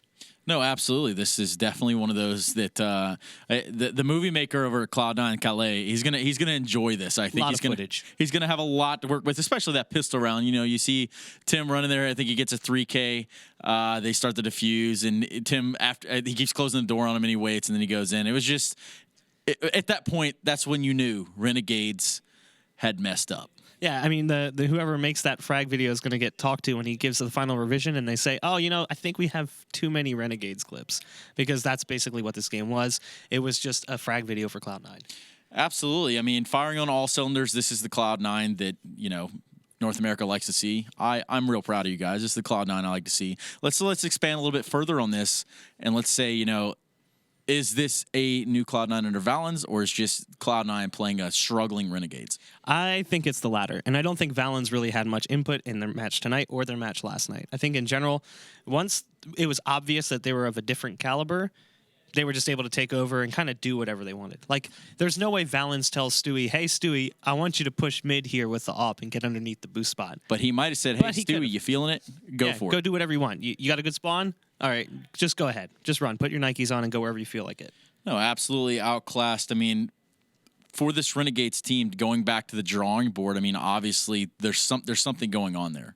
And as we said before this, see what you I'm kidding. There. As we said before this, it's one of those things where it's only, you know, speculation on our behalf. Like, we can't really sit here and say, oh, well, this is the problem, this is the problem, this is the problem, because you never really know. These guys are in a house. These guys are in North America. Like, what's going on? Well, that's like Daze had kind of alluded to it. You basically came to this country for one reason, and that's to play Counter-Strike. And you're in a gaming house designed around the concept of you constantly playing CS. So what's happening? Because that didn't look like a team that's constantly playing CS. That looked like the opposite. It looked like a team who's never playing CS. We had mentioned that with Winterfox, too. Like, they have a gaming house. They have all these facilities. It didn't seem like they were using them. We didn't do that with Renegades because we just made the assumption, oh, these guys are playing rank S. They're definitely scrimming against other teams. But just from an outsider's perspective, watching them play, it's almost as if they're not putting in the same effort as they were last season. No, we've got a tweet loaded up here from Young Stewart 2K. 2-0 against Renegades, making them 6-0 in EPL for the season. And very edgy. Very edgy. You know, it's the little things, right? This is Twitter. You have 140 characters. It's weird like that. But nonetheless, congratulations to them and their 2-0 tonight. Made pretty quick work of Renegades, and obviously going forward, it should be pretty easy. We'll be right back after this commercial break. And when we do come back, we're going to have Complexity and Liquid on Cash and Overpass. We'll be right back at 7:20 PST. So make sure you guys don't go anywhere. If you do, bring back the popcorn, huh?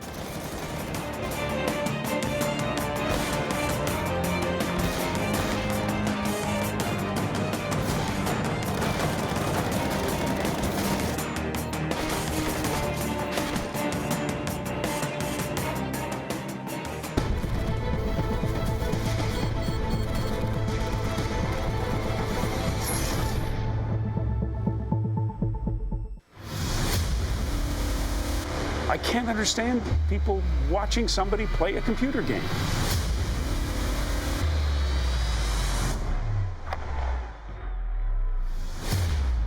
It's still not a sport. It shouldn't be on a sports network. But I don't know if athlete is the right word.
It's important to be part of the Pro League because it's sort of the premier league for all the North American pro teams, and also it gives you the opportunity to make the LAN finals and play against some of EU's best as well. You know, with the sponsor Mountain Dew, can be really good for up-and-coming players. It feels amazing to have this opportunity, and I'd never take it for granted, that's for sure.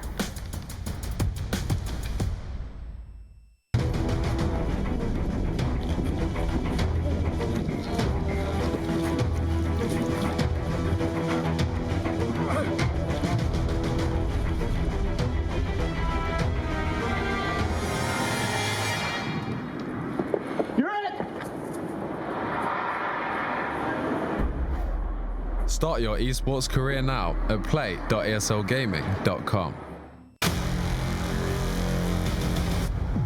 We play for the legacy.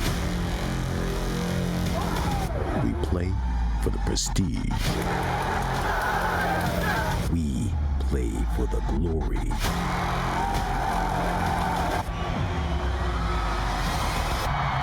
We play for one goal.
All right, we're back here at ESL Pro League Season 5, the second week in the final match day.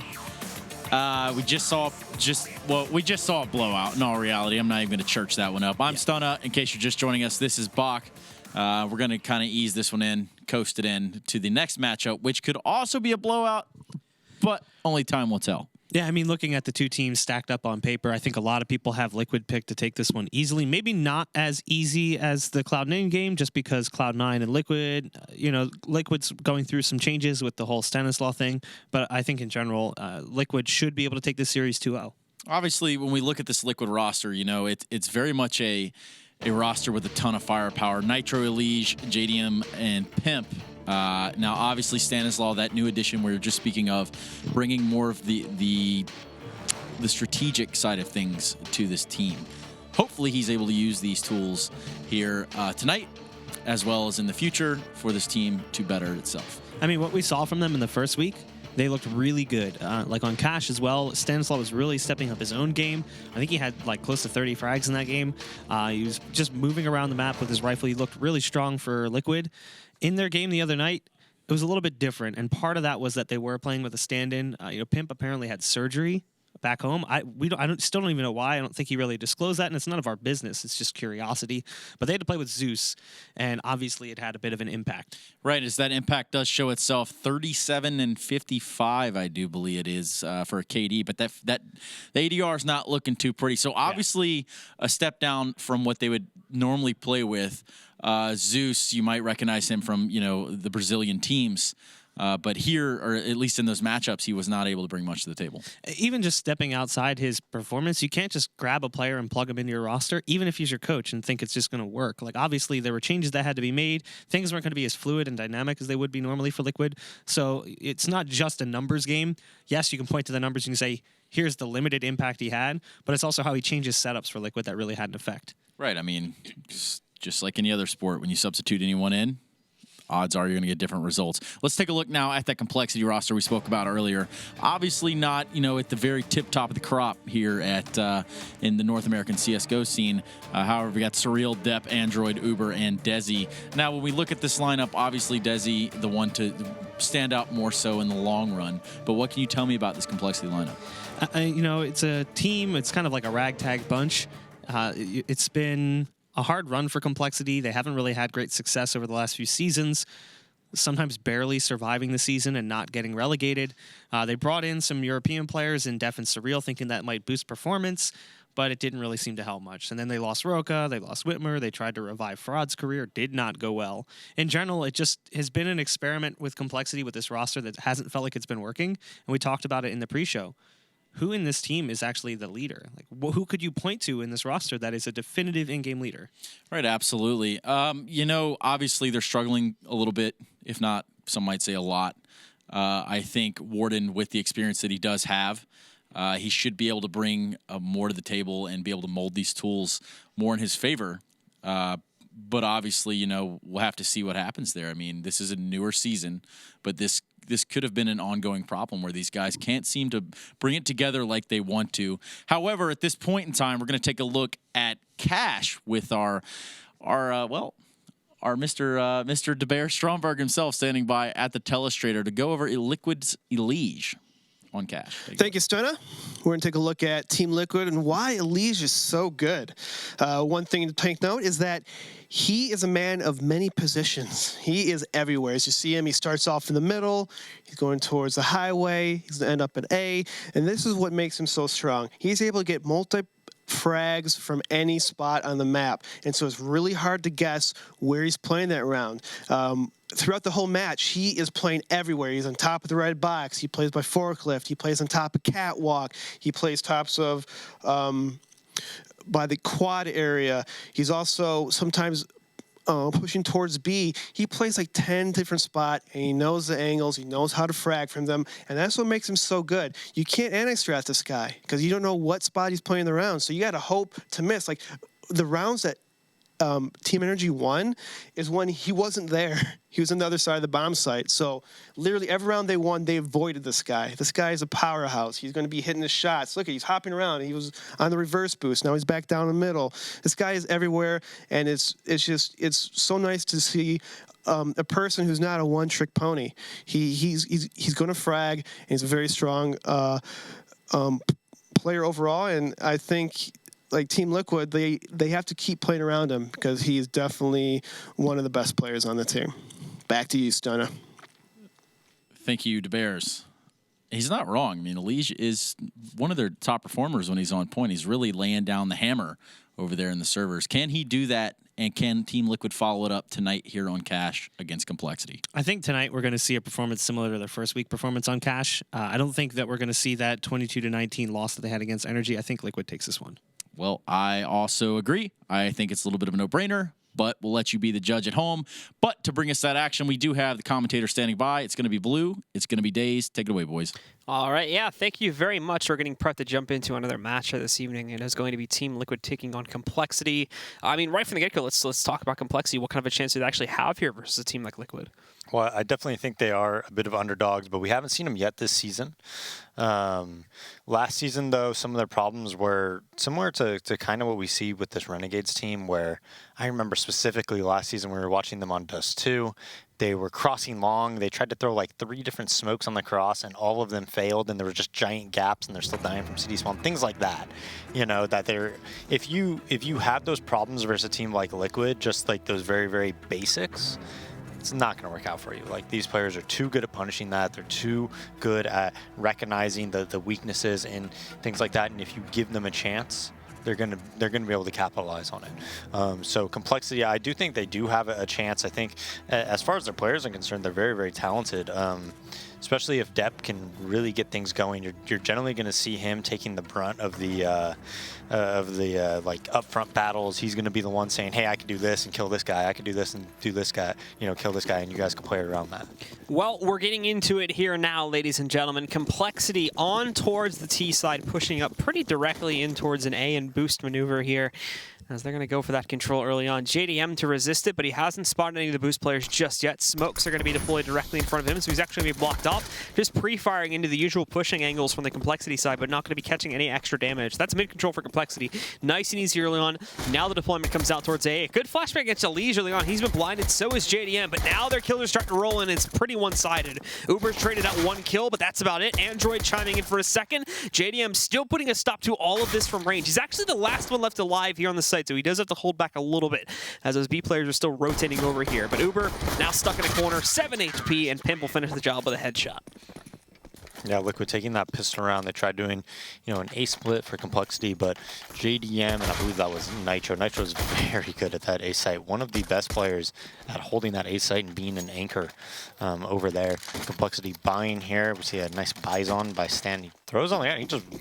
He just accidental buy. Doesn't want anything to do with it. I'm a bit surprised there. But 5 SMGs for Liquid, so they have a ton of utility to utilize right now. And so, as Complexity do get prepared to go for this, basically an A main push here. And Nitro jump spotted and saw him. So, I mean, that's a big little tell right there. Nitro is even going to be going inside of A main to deploy against this, too. He's on the other edge of that smoke right now. The Molotov, he did spot Desi on the way back outside of A main, but other than that is not going to accomplish much. Just pushing them out temporarily here, and Complexity will still sit in essentially that same basic default setup as they run the timer down a bit. Beyond this, again, it's still pretty basic from the Team Liquid side of things, too. JDM, again, over there towards mid, actually biting off a little bit more than he could possibly chew. Down to 35 HP after a peak versus the player up on the boost spot. And now they're going to push an A main. Nitro knows for sure this is coming, but he's also going to deal with pressure from the Squeaky. He's going to be overwhelmed very quickly. Elige trying to turn the tables now. Chiming in for 1 kill, but then leaping back behind Toxic. He's got a position, but he can't hold on. That's 3 kills for Complexity and only 1 in the other direction. It's down to Pimp and Stan on to clutch this one back out. Hasn't seen Def in the corner. Pimp may have already been spotted. No, he sneaks 1 kill in, but that's it. Chimes in for 1 more, but Stan grabs 2. This goes down to a 1v1. It's a full 10-second defuse. I don't know if he has a kill on the ground somewhere else, but at the moment, Def is going to sneak by it, but no, Stan spotted. He's going to grab that, and he should have plenty of time left to defuse the bomb. Yeah, and that's still a great round from Complexity. I think if Complexity is going to beat this Liquid team, they need a little bit extra, right? They need to win one round that maybe they shouldn't win. You know, they can't let Liquid win both pistols and probably come out successful. So, but that is a good start. That's going to allow them to probably force Liquid on Nico if they win this following round, or they even have the option of buying here. They do have 3K apiece. Maybe if they want to split AKs or get a couple Galils, it looks like they are going to buy. So they have an AK, 3 Galils, an SMG, and they actually have better weaponry, in my opinion, if they can utilize it properly. But what they don't have better of is utility, and that's very, very important. Well, we've got Complexity again getting ready to go for a boost maneuver into mid, or preparing for it at the very least. The Liege does not have fear to peek into a main, and well, he was flashed, and thankfully nobody from Cole ended up peeking it this time around. So he's still safe for now, but he remained inside of there, and Surreal, he's going to commit to that duel. It does work out to take down Nitro, but JDM was also there to support, so it just gets traded 1-for-1, and JDM still holds an angle, and there's now a deep smoke in A main too to prevent them from getting any additional access. They've got mid, they're going to move for highway control, but Elish is expecting this. He's sitting back over here, pushed out from the truck position, but he's going to be actually falling back to this little angle right here where he can spot them crossing. He's got the perfect angle against Desi, so he's going to get knocked out very, very quickly. The remaining 3, well, they also have positions on highway here, but it's not looking too great. Android chiming in for a 1, but JDM and Pimp putting a shutdown on all that highway pressure. Now that's remaining is Uber. He's got JDM down to 10 HP, but then everybody else is rotating back in here. Has the bomb to work with too, but on the peak, there you go. Stan chiming in for his kill on the round, and Team Liquid do get to close it out. Yeah, and you're going to notice Liquid is consistently going to push A main many, many more rounds than you normally see from a team. They love to put A main aggression. They love to push it. They feel that's an advantage that they have across the map in order to get those kills in there and give them some information. Complexity there, and that's why I don't like that buy. I don't like when everybody full buys up. I think it's a lot better to have 1 or 2 guys with Tech 9s who could have full utility. You're still very, very useful in the round. In fact, it's a lot of the time way better to have a guy with a Tech 9 than everybody just having Galils, because he can run in and garner a bunch of attention. Well, Android finding that first kill here. Pimp, JDM, and they all shut it down directly after that. 1 singular kill in the stand. JDM even going to finish things off with the default pistol. Another quick one, and a 4K. Shot on Surreal coming out of the vents, yeah. So a nice 4K from him, builds up a significant amount of bank there, getting 2,100 with those 4 kills combined. And Liquid, they're going to keep some of those low-tier guns, like the Galil, like the Ump, and try to build even more on that economy. Well, now we see Complexity splitting up into the default yet again to their gun round here. A little bit of early utility going out towards mid, but no deployment just yet. It's Uber, actually, that sort of overextends his bounds. Pimp down at the same thing here as he moved out pretty aggressively. We're going to see that again from JDM, but this time it goes into the favor of Complexity to a certain degree, of course. Android still down at 1 HP after finding the frag, but it's been enough.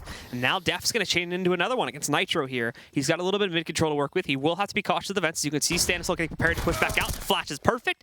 It allows Stanislaw to get a free kill here out from the vents against Def. It takes him out of the picture. And now the remainders are going to try to go for a last-minute A main play. Desi kind of held back for a second, but his teammates are able to push them way back out here, so they will get access to the site. But there's already players like Elish and Highway prepared for a retake. They didn't necessarily clear everything out, so they've only got really half control here due to the smoke wall that they put up themselves. And no utility to hold, really, except for that 1 molly on Desi and work for in this post plant, whereas the guys on Team Liquid, they still have 2. There's another flashbang sitting on Pimp. And it's these guys that are going to be staying in pretty stable positions here. These mollies are going to serve the CTs to a much better purpose. In fact, there's one forcing Desi out of his hiding hole. The one against the forklift here, 2 puts a T player up against the wall, which Elish is going to be able to punish for. 2 more left, but they are getting low on time, so this needs to be perfect from this point forward. They jump onto the bomb. Surreal finding an additional kill. It's just on Elish, but they're not wrapping quickly enough, and he's just going to defuse the bomb. They don't even realize it, so he sneaks it in, and Team Liquid get to keep rolling in the lead.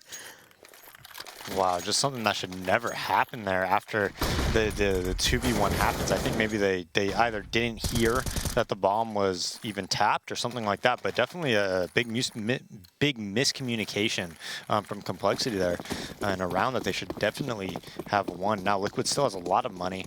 Elish buys an AUG. They have a double op setup, so we'll see how this works out for him. Yeah, and it's going to be spread out again here from that T side. It's a lot more focused in mid, however, as we can see, putting a lot of their players here to defend it once again. and possibly going to be getting aggressive here too, as we can see both Stan and Pimp sneaking up. Android getting a little peck of damage over there on a Stan. Nothing too serious though. Now as they fall back, well, actually more of it coming on a Stan. He's not feeling too lucky at the beginning of this round, as he can't find Solace. Let them not actually spotting him. There's that AUG though on a Liege, and it destroys Zeph, just barely peeking out from the boost up position. And he'll be peeking out again here in a second too. If it's not him, then Pimp or Stan may try to fight through on the counter boost here, as Android just hunting for something with the rest of the team still spread out across the map. Here we do have Stan pushing up, but in the meantime, over towards the A bomb site. They've been able to find a kill, but all the timing on this counter boost from Stan just doesn't work out. Android's going to catch him just as he's peeking out from the garage, so it remains even. It goes down to a 3v3, but Liquid are spread out. They really don't have a lot of players here on A to defend it right now. Alicia's going to push his way back up. He's lucky that the op pushes away, but Surreal again adjusting. Now Pimp up on top, finding one, going for the second, but he can't get it. Surreal puts a shutdown on it, and now it's JDM in a 1v2. It's going to prove very, very difficult to clutch out. Again, a lot of utility to play with, but the T's have quite a bit as well. So Smoke, Molotov, and HE grenade to try and impact on damage. The bomb's going down on the site. He's open for a peek, and he actually might get it. There it is. It finds Surreal, just out in the open there. And now there's one more to go against Uber, and he's just done a chunk load of damage to him. He'll be sitting at 18 HP. JDM even has a kit too, so he has the extra time to play with. Holding it back for a few seconds here just to try and wait out a little bit. The molly into A main. Oh, it is. It's going to hit a smoke that I think he missed that was there. Close up though. Oh, he hasn't checked behind the box yet. And Uber, is he moving out from him, or is he just going to stick there? Because he's going to be flanked at a moment if he doesn't change his own position. He has. So JDM's going to walk right up. He taps onto the bomb. He's inside of the smoke now, but outside of it. Oh, through the smoke. JDM destroys Uber. And there's another clutch from him. It's going to be close, but he'll get the defuse. Wow, right down to the millisecond. Complexity being so close in back-to-back rounds when it comes to just winning it. But again, at that A site, they're not able to hold off that post-plant. JDM winning a 2v1 that really he had no business winning. I mean, if Surreal doesn't peek there, they tried double peeking for some reason. I'm not sure why. If you literally just play the bomb, you're probably going to win that round almost always against a player like JDM. I mean, JDM is one of those players that really takes his time, takes a very long time to try to clutch the round. His mid is completely open right now. Complexity takes control, and they realize that it is. JDM gets an early pick, though, off of A main aggression again, which you're going to see from them all the time. And now Complexity very spread out, depth near the highway box. Yeah, they have mid control, but that's it. They have no knowledge of where anybody else is on the map. Look, Elijah's making sure anybody peeks on the roof of the white box. He's spotting that. They have a main control. And now this is where Complexity, they don't know if somebody's pushed door. They don't know if somebody's, you know, anywhere, really. Like, they don't have that knowledge. And that makes this round very difficult to win. We have the guys from Complexity pushed up into mid and even smoking off highway and wanted to allow Desi, potentially that third guy that was sitting in the back there too, Android, to try and push their way forward. But keep in mind, the bomb still positioned outside of A main. It's almost certainly going to be going in there. JDM, he spotted Def for sure, but he can't get him actually going all the way up on the ladder. So he just falls back behind the shed on highway. He's actually going to molly that just as the smoke is fading. It's perfect. Def goes down, and he just takes the damage as Nitro comes around the backside there. He'll be able to knock him out. Stan picking up an additional kill here too. Pimp on the site, knows he's got Ceci sitting over here trying to push him back out. He's really just playing with him. Did some good damage to him, but Android killed him, and then Stanislaw just drops in to finish the job. Yeah, 7-0 Complexity, although they came close those 2 rounds. If they would have won that, they could have, you know, potentially reset their economy. That wasn't even like Free Fire. You like actually had to aim at them and shoot them. This could be a quick night, Blue.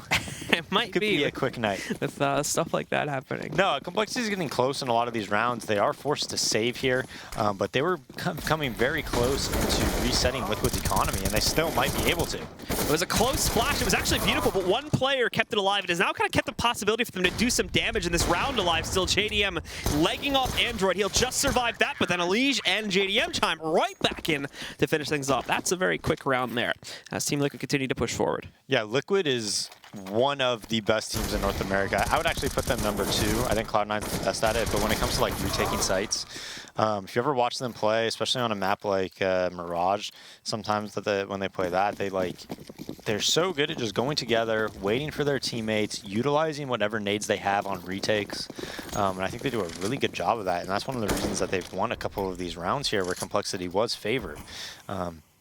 And in post-plant situations. So we do have Team Liquid pushing, again, spreading their players out. It's going to be Complexity, excuse me. They do push up pretty quickly towards the B-bomb site.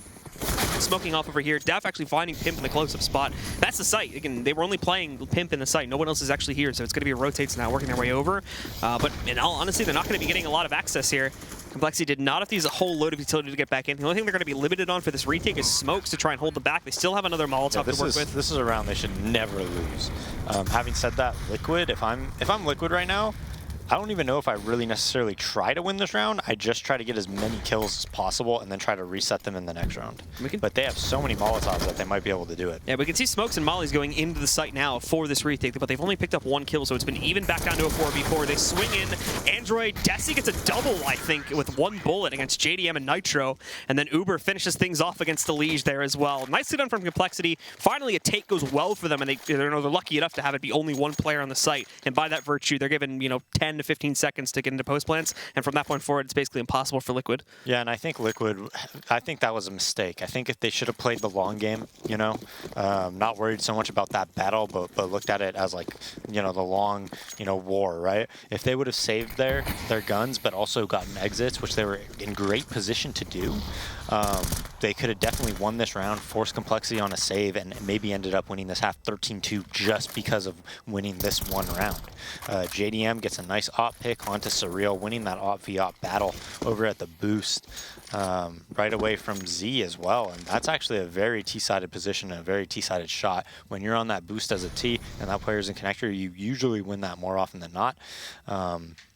Surreal losing that battle, and it's funny with Complexity because I actually think Depp is probably the best opera on that team, as we're going to see him pick it up and try to work something around here. We'll see if JDM gives him a peek, falls down, so not anything there, but Liquid, they have mid control, they see nobody's B, they see nobody's A. They have pretty good nades on both teams, so this is going to be just a 4v5 take towards. Nice shot by Deb. I actually do think he is their best opera. I think he's a better opera than Surreal. So moving in, he spots JDM, knocks him out of the picture. This goes back into an even battle, and they're very, very quietly sneaking up to the B-bomb site. There is going to be quick support that works his way in from Pampa with the immediate loss of Stan. I don't think Pampa's going to immediately drop back in to try and help this out. He'll be challenged. Oh, he looks away too quickly. He's not even paying attention to that second player, so it's a quick trade from Desi. And now it's 3v2. Both the Team Liquid players are stuck outside of just Heaven and Tree Room. They don't have another Vents player to work their way back in. They have the time to rotate, what's his name, over there if they want to. That would be a Liege in this case. But they've decided against it, and I actually think they're just going to call this one off. Already can see them backing away from it. They almost got Android through the garage there, but obviously that's just a matter of luck and positioning, so he's not going to stick with it.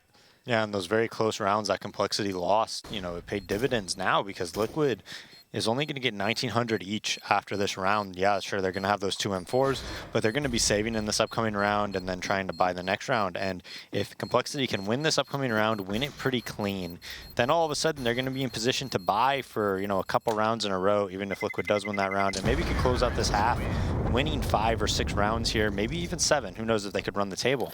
But finally, just getting back into it, capitalizing off these early picks. See, nicely done. So you see how Surreal shot first, though? You saw his muzzle flash go off first. That's because of the inherent peeker's advantage that this game has, and that's why it's usually easier to win that battle when you're the one boosted up as a T. He just missed. So we have Uber. It's going to be boosted up watching for the B-Hall's pressure. Normally, you'll see potentially like an op sitting in that position. But he's just going to work with it on an AK for now, and now the rest of Complexity splitting up again. Beyond this, it's still essentially your default here. Just taking a much further back position this time. And it's actually Team Liquid have been doing a pretty good job of pushing the B-Halls and capitalizing on that, so this is not necessarily a bad call at all. For the rest of Complexity, though, they've already got 2 guys at the edge of the squeaky doorway here. And I mean, it's swung open already, too. Still a minute 20 on the clock, so very early to do that. In fact, JDM, well, he's going to try to take advantage upon that one. He can certainly spot the cross from someone like Desi. And oh, no! He doesn't spot him, so Desi destroys JDM. And that's the 5v4 advantage going by the way of Complexity. Keep in mind, they don't have a whole lot of guns to work with. Stan getting knocked out there, too. Now Nitro finally responding. Elish having a good angle, but he's also got to be cautious of mid-presence. They've destroyed a lot of this A play, but that's not even where the bomb's heading towards. It's working its way halfway through the B-Halls right now, and they have yet to detect that this is a fake, so it's going to be, very late on the rotate for them if they even go for it. They have a second up now, so in all honesty, they might just try to save on this one. We'll have to see. That's kind of a hard judgment call, but I think at the end of the day, they may try to pick 1 or 2 players off, but then fall back. Yeah, and this is one of those decisions that it's just preference, right? If I was Liquid right now, I would be saying, hey, look for opportunistic kills. If you get it, we'll go for it. If not, we're set up great for this next round, and we could just save. Desi hiding in this corner there. He might not check it. Oh, the secondary swing from Pimp. He does a double take, and it works out great for him to eliminate Desi. So they've gotten that first kill. They've got a man advantage to push back in, but no utility. Pimp's still technically on a glass cannon op here right now since he's retrieved the other one. And as they push back in, there's Nitro with one. Elise with the trade. He's got the last guy isolated, but Android gets the kill. And now he's waiting for it. He's seen the bullet spray, but no! Pimp goes in, gets the immediate headshot, and he's got a kit to play with here too. But he does not have enough time. He's going to have to run out of the site and allow it to explode, so it's going to be a third for Complexity. Yeah, and I think both teams are kind of happy with how that round played out. You know, Liquid, of course, they would have liked to win it, but killing all 5 members, saving them off, that's pretty much good enough for them. And Complexity is saying, hey, at least we got out of there alive. You know, we were in a sticky situation, being in that 3v3. One of us had like 10 HP, ends up in a 3v2 when Pimp got that kill. So I think both teams are okay with how that round played out. Complexity, though, another buy. I'm not sure if they have enough funds to buy if they lose this round, though. Looks like they probably will. They'll be able to scrape something together, and I'd be surprised if they don't. JDM again playing with fire here, but it works out as he takes down Desi. Surreal looking for the response, but it's not going to be there at this point in time. They just had to fall back outside of the halls and regroup in mid again, as now it's Team Liquid getting themselves the early man advantage here. Yeah, and last time this happened when it was a 4v5, they actually were able to win it when Depth got on the boost, I believe it was, and made it 4v5, or maybe they just walked into B and killed Stan. I think that was when they walked into B and had that one player go down really early on. Yeah, but they did win that 4v5 though. So it's not guaranteed that Liquid's going to win this round just because they're a man up. But JDM really performing very, very well. 14-5 right now. Is Pimp playing in the US or is he in Denmark? What's his ping? Okay, so he's back. Yeah, so I guess he is back in the States, and that's going to be a big boost to Liquid.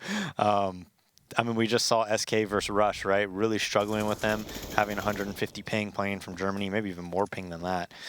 So ping matters a lot in this game. Yeah, even with the correction, it's certainly not going to favor you in a lot of the situations. JDM chiming in for a second before going down to Surreal now. Nitro still winning in the NBK spot. They're not even going to check that at all. So his last 3 kills are quick and easy for Team Liquid. And they'll go up now 9-3 here as we start to head into the closing rounds of the half. Yeah, and Complexity is going to force out a buy here. But again, like, this is, we saw it from Renegades. What good utility usage have we seen from Complexity? Have we seen anything where they do like smokes to push them into certain areas, and that's when they know where they are and make the round easier on them? Like, we don't see those things. I don't even think we've seen like a Z smoke. Nope. We see no utility usage, and Liquid's a really good team, and it's just really tough to get rounds on teams like this when you don't make it easier on yourself. They had like a decent setup on the pistol round, but that was about it as far as like actual utility setups to get in the sights here.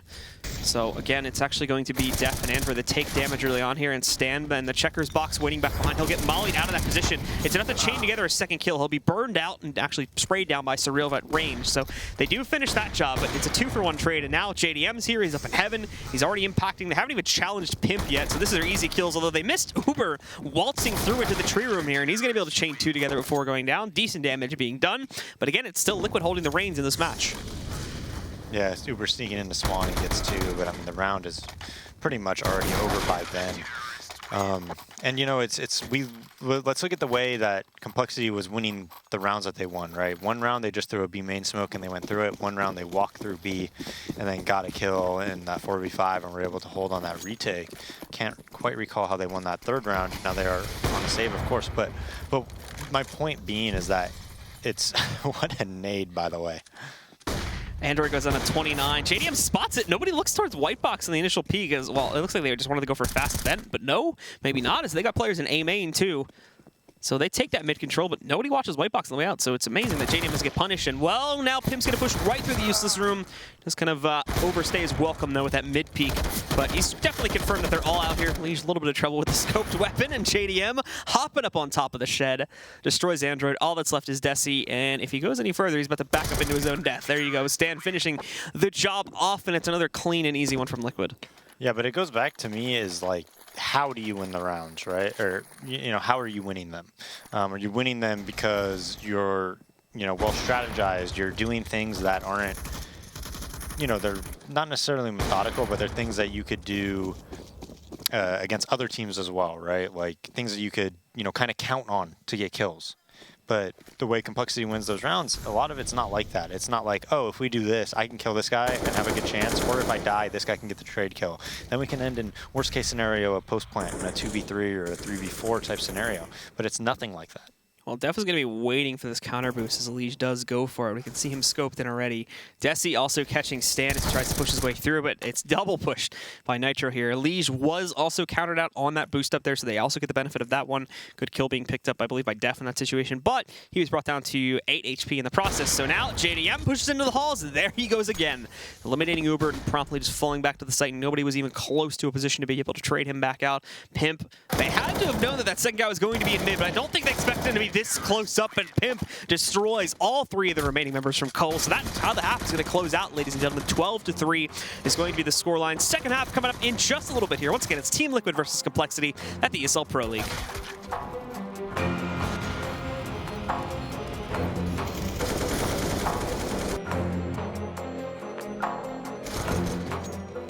ESL Pro League is brought to you in part by Logitech G, Pay Safeguard, Mountain Dew League, and ESEA.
All right, welcome back again, guys. Team Liquid versus Complexity. Both of our matchups, unfortunately, seeming a little bit one-sided this evening as Complexity just not really bringing their shots up to snuff so far. It seems a little bit unorganized, and that's allowing for Team Liquid to have quite a few quick closeouts there. 12-3 coming off the first half here on Cash now. Yeah, I mean, you know, Complexity, first off, they did have their chances to kind of reset Liquid's economy even more than, you know, they kind of did a little bit. But Liquid was able to always make those rounds close or even win them at times. So they had their opportunities to get, you know, 6-7 rounds in that half. Just at the end of the day, though, you know, a lot of the time they're getting themselves into position where they actually have like a numbers advantage and they could possibly take a site. But then when the execution happens where they actually have to take a gun battle against somebody, the trades aren't there, the utility isn't there to help their team actually make those trades a possibility. So even if they're getting in a position where it's like 4v2 at a site or something like that, they just, you know, as we see, we just saw this pistol either earlier today or yesterday by Liquid. And, you know, it works again. Who did that we just saw that from? What that would have been Cloud9 as what we saw earlier.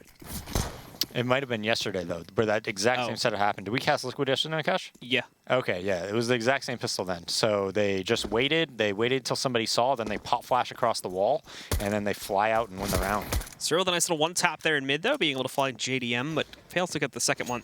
There's another T still hanging out over there. But it's all a ruse as the bomb has been planted over in the A-bomb site, and Complexity are going to have to go for a fast rotate. Nitro actually going into the back here to make sure they don't get flanked out. They won't be there to support, and while Elige, thankfully, that's the first time I've actually seen a successful boost-up kill so far today. They've been pretty bad fails up to this point, but now they're swinging back in. The second guy's still hanging out because he's low HP at this point, and that Stain is going to wait till he actually gets pushed in the backside. Now, they have to know he's there because of the boost, but at the end of the day, Def's just going to be surrounded, and it's going to be an easy knockout there to allow Team Liquid to claim the pistol here. Yeah, and they did that yesterday. I actually remember what happened. They kind of took some battles at B, but then they all just went back to A because Nitro sniffed out that it was an A retake, and then they ended up planting the bomb A and winning the round or something like that. But yeah, so they did the same pistol yesterday, and I actually really like that setup. It just completely counters any type of a B push. You spot from the back, jiggle peeking, pop flash comes as soon as it's spotted, you bum rush those guys, get those kills, opens up everything. Well, early on here, Liege winning that opening boost-up battle against Deft. There is more pressure in mid, but it's going to be running up to the A site pretty quickly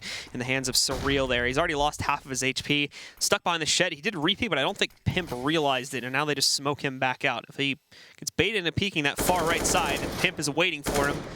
But it doesn't seem like it's going to be too successful when push comes to shove, and he actually does peek into that. So Liquid actually backing out of mid for right now. Again, obviously not constrained due to time or anything like that. They'll keep Pimp in here, but the others are a bit more, not as secure and actually going for this push as they were a few seconds ago. As obviously Complexity's had plenty of time to wrap around this and put additional pressure inside. And actually they might go for the Z split here. Pimp trying to push himself inside of this one. More pressure working its way through the vents and just out through mid in general here and through those B halls. So he's successfully pushed his way into it and even chains into the second kill. So they're definitely going to go for it now. He's got at least 2 players moving back over there, which means for the most part, again, all the assets from the B bomb site are going to be completely gone here as he does move in. One more player sits up on the site. Another one is trying to work for a flank, but at this point, there's very little that Uber is going to be able to accomplish. He's got a 1v5 and a 5-7 to pull it off with. So more than likely, Team Liquid can expect to walk away. Maybe 1 or 2 deaths to account for on Uber's account, but this is going to be about it. Yeah, maybe you can get an exit, but I mean, just a very, very clean round by Liquid. Goes out on the boost quick, able to take mid control, and JDM at 21-8, Pimp 19-9. And this has been, I actually do think this game is a little bit closer than it seems, but I mean, you could just see like playstyle wise who the better team is, you know, just like how they get the kills, how they're set up, how they react to things is definitely Liquid. But again, I mean, Complexity did have the chances to have a few more rounds here. They just couldn't put it together during those post-plant situations, which Liquid is exceptionally good at retaking on CT side. I think that's one of their best strengths as a team actually, is their communication on CT side and utilizing their nades and retake scenarios. I think that's one of their best strengths. So we do go into what could very easily propel Liquid up to map point. That's early on here. Complexity are not going to have the cash flow or just decide not to really take the risk on the very iffy force buy that they could have done here. Previously saving from the last round if they chose to do so. So they'll just try to win it out and do 12 rounds straight up. We assume that Liquid walks away with this round. Now, there is a big stack of Complexity players over here on the A-bomb side, but even so, Pimp walking in. He's got 1. He's got the location of a 2nd. Wrapping in. There's the 3rd from Alicia's hand. Stand with the 4th. Desi does surprise from the truck a little bit there to get 1 additional kill, but he's already running away at this point into a corner to try and hide out and hopefully surprise 1 more, which he may do as he's out in the open. Does chain that kill into a Liege, but then JDM finally trades him back out and puts Liquid up to map point. That was a stray that caught a leash. But yeah, so Desi is able to get 2, but you know, Liquid just kind of in stat pad mode there, kind of just feeds it to him. Yeah, and this last investment, potentially last investment, I should say, coming in from Cole. It's not going to be too great. Again, they got the rifles. There's no op presence to work in from them. They've got your basic utility, no HE grenades, no Molotovs across the team. Just 5 smokes and sporadic flashbangs then to try and hold back, stem the tides against Team Liquid here. And they're aggressive about it, though, specifically in mid, where we have Surreal right up against the garage doorway here. A few more players sitting on the backside, 1 close to highway. Surreal's going to be tested right from the beginning of it. They can't find him, but no! He goes off of that first player too early, so Elijah is going to survive with 9 HP, ducks into the cubby here. Depp will have an easy trade, though. There's nobody watching out for the sandbag position right now, and Android picking back up, so they've been able to get the advantage back. Def chaining into a 3rd. It goes 4v2 now at this point. Nitro did get site control, but failed to account for a quad player. Desi pops out, surprises against Nitro, and now JDM has got a 1v4, which is essentially impossible here. Trying to take this as slow as possible, but while he does get the kill on Desi, Uber's there to immediately trade it back out. Yeah, so Complexity showing some signs of life here, Blue, you know, able to pick up that round. Liquid kind of going for a very quick pace round there. Usually what we see from Liquid, it might change with Stanislav, but traditionally they've been such a slow team. They're one of the most default heavy teams across maps, besides like maybe Dust 2, where they used to, you know, like to do a lot of long rushes and things like that. But now JDM back on the op, holding A main, and this is where they're just basically doing a default. 1 A main, 1 door, 2 outside of middle, and 1 towards B. So we've got Desi sneaking back in over here to the vents position to try and watch out to see if Complexity, or excuse me, to see if Team Liquid are going to try anything towards middle. They obviously slow their roll by quite a bit as their money is going to be brought down, and this allows for Complexity to extend the game for a lot longer should they actually be able to close out on this one and break the T-set economy here. At the same time, Nitro popping open the door. He does get the intel that there is still some players back over there on the site trying to spray into him, and he's trying to go up against it, and it works. He eliminates Def while only taking about 40 damage himself. He'll be happy with that, and he's going to back away and regroup with his team, which at the moment are stationed just outside of A main. You never want to sit there and spray into that door. If you watch someone like MBK, he just takes like 3 bullet hides, 3 bullet hides, 3 bullet hides. You never want to spray like that. You'll almost always get punished. So Elige able to get a kill on a trade onto Desi, 2 towards the B bomb site right now with only 1 player, which is Uber at A, and all he has is a flashbang. And not only does he only have a flashbang, but he's in a very commonly Molotov spot if Pimp decides to Molotov that. Now we see a little bit of a rotation come. Surreal's rotating over, watching Z, but even then he's very far away from the action. If Uber doesn't go down without getting two, this is probably going to be a liquid round. Well, Uber is going to be tested here in a moment. Flashbang's one not rolling out. I don't think it connects into where they wanted to. And actually, Uber gets the double kill lineup there. Gets the third, traded out by Elige, but now he's alone in a 1v2. And he's only got 7 seconds left to get the bomb onto the ground here. Going for the plant, but it's not going to work out. And Surreal puts an end to the round, keeps Complexity in the action. Yeah, that's exactly what Uber needed to do. If he didn't hold and get at least 2, they were probably going to lose that round just on the retake because the bomb would have got down. 2v2 post plant was very, very strong at that. But, he holds strong at fence, able to win that round. So now Liquid, they standbys, P250 armor, smoke flash. Nitro gets a little bit, Tech 9 smoke molly flash, but everybody else doesn't even have armor. They just got a couple pistols. So they're probably not going to be able to win this round, but, if they hit A without... who's the number 9 player, Surreal, kind of rotating to help out Door, they might be able to just overwhelm Uber and take the A site. Well, we have Team Liquid again inside of that squeaky position here, and at the moment Stan is rushing through B. Walks directly into it here. Good nade control, but look at Stan walking right up here. Gets the easy kill on his Surreal, trying to get a second one. Def will put an end to it there, but all these CTs have been isolated over here to the B bomb site. In the meantime, they've got the bomb down sitting over on A. There's only 2 of them, though. Nitro and Elige, neither of them have armor to work with. They've got the guaranteed extra money, but there is a dangerous factor. They can do massive damage to these CTs right here, right now.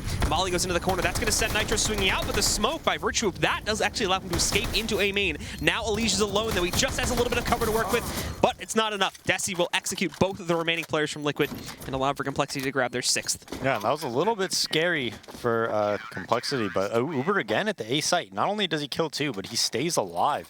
That's a strat we've been seeing, quite a few times this season on Cash, where you just fake B with 2 people and 3 people run out door. So it seems like it's becoming more and more common to run something like that.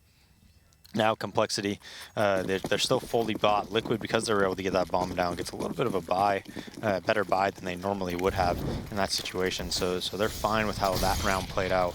But at the end of the day, this is almost an impossible task, it seems like, for Complexity, because by the, it's getting to the point where Liquid's going to be able to half buy and then full buy every other round.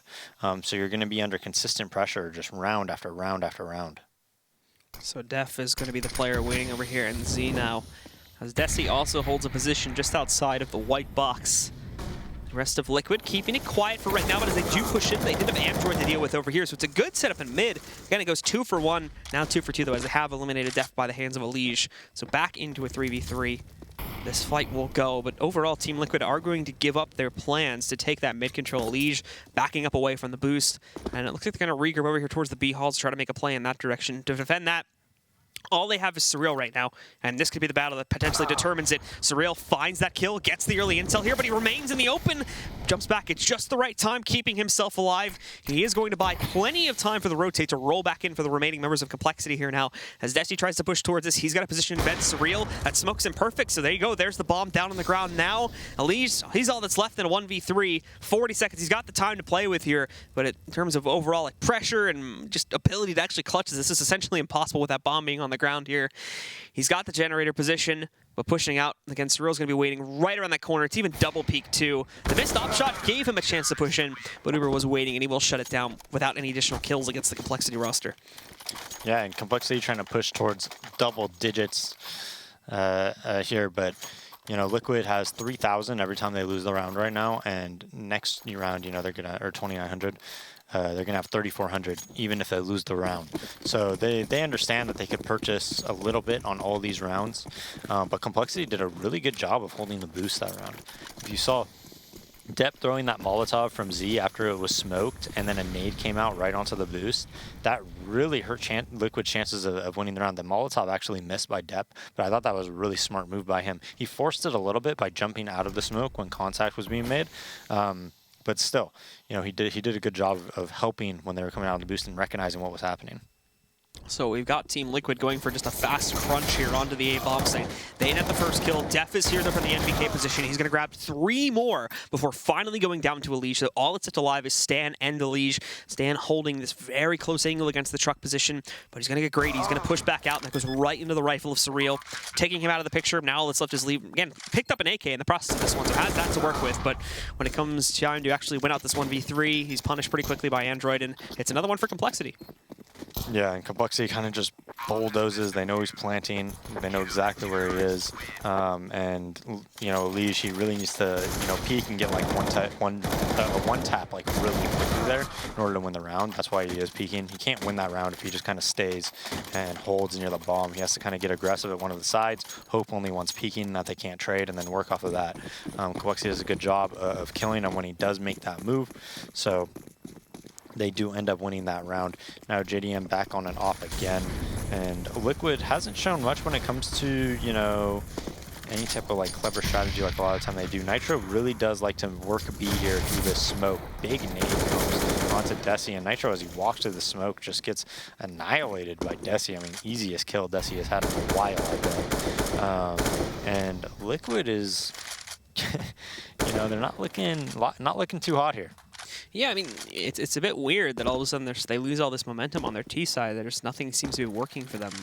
I mean, is there something specifically that they're doing wrong here at this point, or? Well, I mean, to be honest, I think all of them probably aren't taking this as you know, what's the word I'm looking for? Seriously, yeah, as they really think they need to. I mean, they're obviously still trying to win the rounds, but they're just kind of just going through the motions a little bit, I think. I don't think Stan's wanting to show too much. As you see, like, they're going to a default almost every single round, right? But now it looks like they might be able to be in a position to end it as it is 3v3 post-plant. And we'll see if, you know, Liquid on their CT side was able to retake this consistently. But then again, they have a little bit of a different player base. So good smoke goes in, blocks off JDM initially here, and Elige pushed up against the 2. He has to change spots, but I think they see him at the very last moment. Android's gotten that kill. Elige tries to swing back out, and woof, Desi sees some nice kills. The second JDM pushes out from A-Main, and he destroys him. So it's another retake going successfully for Complexity, this time on a full gun round as well. They're going to go up to 9 now. Yeah, absolutely. The Molotov, the smoke in A-Main, I mean, they did that very, very well. I'll be honest, I wasn't expecting such a crisp retake by them. But, you know, that A-Main smoke kind of screws JDM a little bit in there. Stanislav being on the toxic barrels, and then Elige just gets Molotov'd out and goes down to about 4 HP before he even sees anybody. And so this takes us into another investment from Team Liquid, though, as I believe they're up on the full losing bonus now, and with the additional plat money, it is allowing them to push forward. So yeah, they're up on round number 6 in a row lost here off of that last one. Technically, this would be 7 if they do lose it again. But for Complexity, still remaining spread out. No mid-presence at all this time, though. They've completely abandoned that, whereas previously they've actually had quite a large amount of mid-presence. But at the same time, Team Liquid have also grown weary of pushing for mid and actually being countered out a lot by Complexity in the early portions of the round here. So they haven't gone for it either. That may change in a few moments here, as we can see a formation just outside of A-Main, and I think they're going to be boosting up towards it. So that's open for free if they want it, but the status quo has changed for Complexity. They've got Surreal here trying to do a little bit of damage if needed, but he'll be smoked back out, which means he's going to be falling right back over there towards the B site.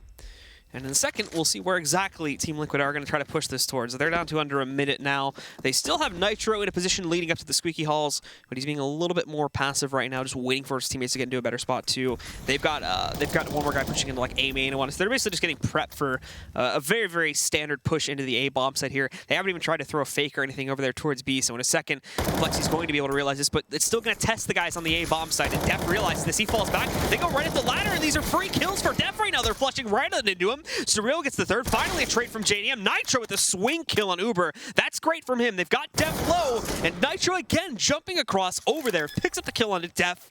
Now we're down to a 2v2 here, and it's up to those B players to pull off the retake now that they've finally gotten over to the bomb site. JDM is already watching out for Desi, though, inside of A main. Android sitting over there on the highway position, too. Desi's got to be able to connect a flashbang or something on the JDM, or he's going to be dead meat as soon as he peeks this. There's Android, though, finding Nitro, so that's going to change JDM's point of gaze here. He has to move around. He should have been able to hear that jump up there, but he misses the shot, and that's going to allow Android to wrap back around it and put Complexity into double digits. Wow, another retake on this A site, and it seems like nobody could hold on the post plant. Look at, I think it was Nitro when it was 2v4, able to get 2, able to get the bomb down, set up in good positions, but then as soon as he dies to Android, JDM gets a little bit antsy. He had a really good idea that Desi was there, but Desi didn't make any noise. So he couldn't just sit there and just hold and hold and hold. He had to reposition and make sure he wasn't getting flanked by Android or anything like that. And that's as soon as when Desi peaked. So Complexity with another nice retake. Nitro going, setting up B, throws the B main smoke, throws a little flashbang. And so they're going to try to hold those leads. Yeah, Android already hearing a lot of the noise in the backhalls there, so he does go for the chance spray. Works out to a certain degree against guys like JDM and whatnot, bringing him down to 65 HP. Destiny also trying to take it to whip it in there too. It's working out. Good transfer from Android. He almost gets those 2 kills as the Molly burns him out a little bit too quickly. Now Desi chopping back in. Pimp does see that one though, so it gets evened out. Back again. The mini pit though causing a little bit of problems for Surreal. Not too much. Only 7 HP through the grate down below. But Def spraying through the garage here into Checker's room. He finds Pimp with that one. The Molly goes up on top. No longer are they going to get the flawless plant position. Stanislaw has to push it forward as they're being pressured too much by these CTs right now. He doesn't want to chance losing all that HP if he can even accomplish it in time. That's a good flashbang, but Stan gets hit with it too. So now it's down to JDM again, trying to clutch his out 1v3. They know where he's got that lineup, but he can't get the second player. Yeah, and Uber's going to be able to move back in here and defuse the bomb.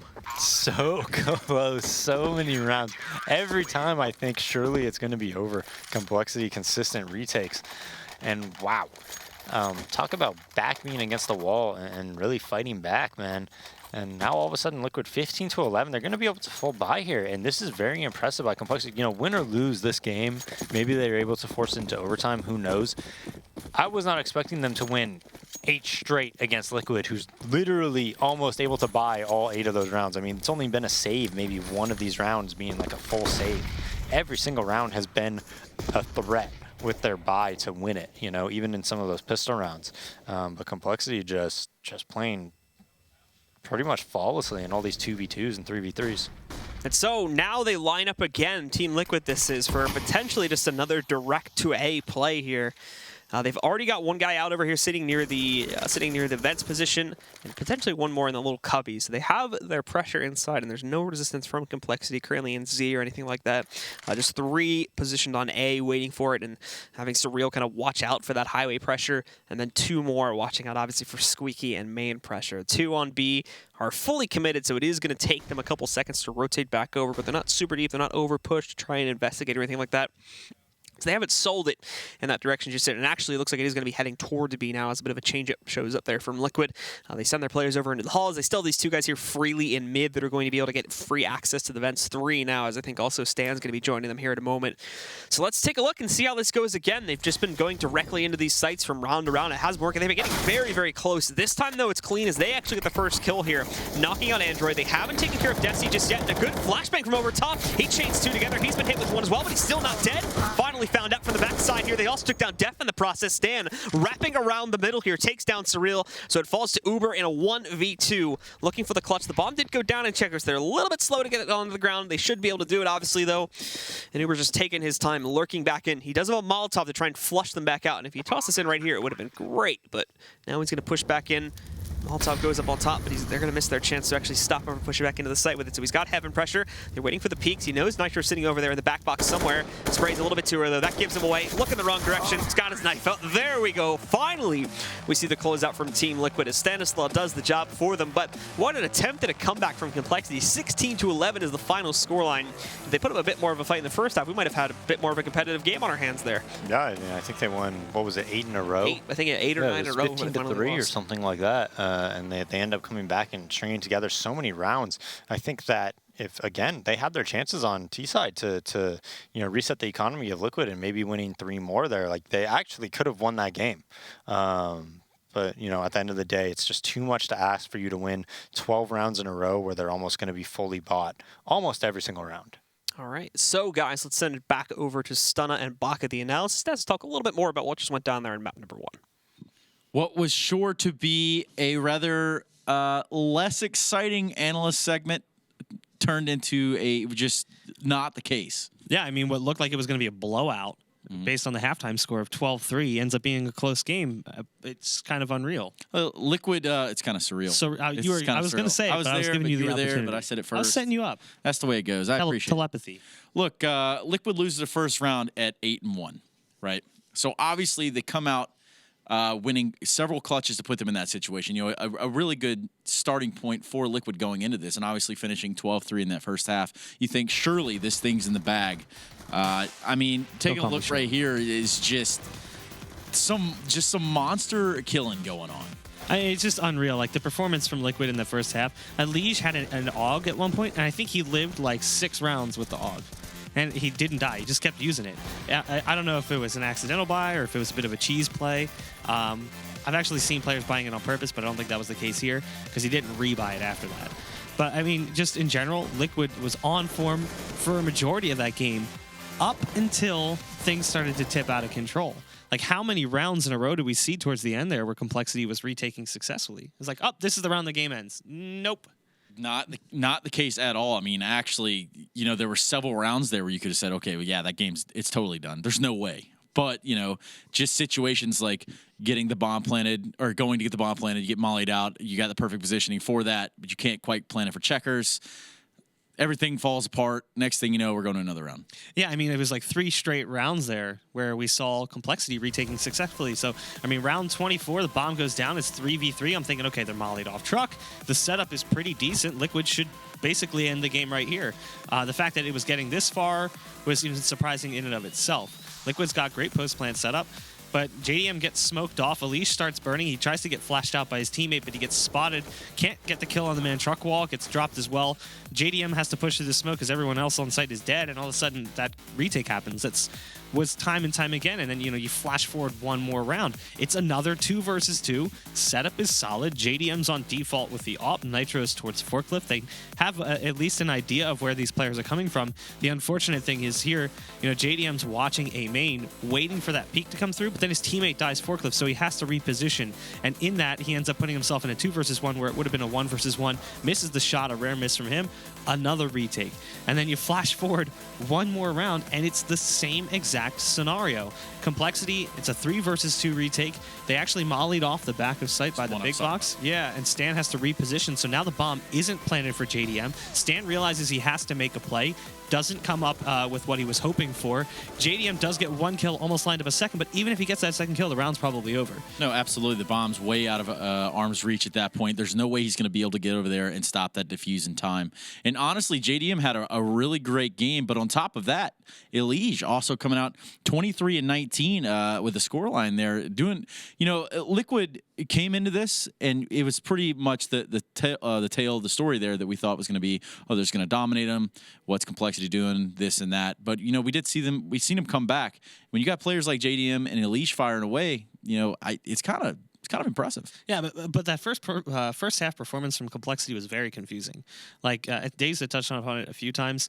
Like, some of the smokes weren't exactly there. Utility utilization by Complexity was basically non-existent for a lot of their plays. It felt like they kind of just ran around the map and didn't really have a set plan at times. They just seemed very disorganized, whereas in the retakes it was very organized. Like their timing was well, their spacing was good, positionally speaking they were working the map well. They used utility really good. So I just feel like Complexity looked like a completely different team in the second half. If we saw that in the first half, this score would have been so much different. It's like they took an entire half just to get used to playing Counter-Strike again. No, it would have definitely been a totally different ball game. And honestly, I had written down here in my notes that they were simply outplayed in the first half, and they were. But obviously, going into that second half, they had a different itinerary on their minds. Yeah, I don't know what it was that clicked. I don't know if somebody had a little powwow with the team, because you're looking at that scoreline building and building and building. We didn't see a timeout. Mm-hmm. So maybe if they take that timeout, whatever was set at halftime that appeared to spark a fire, would have created a better first half scoreline. Sparking a fire, is it enough? Did they spark a blaze? Who knows? We're going to go to a quick break, and when we come back, it's going to be Liquid and Complexity on their second matchup of the night on Overpass. We'll be right back after this break.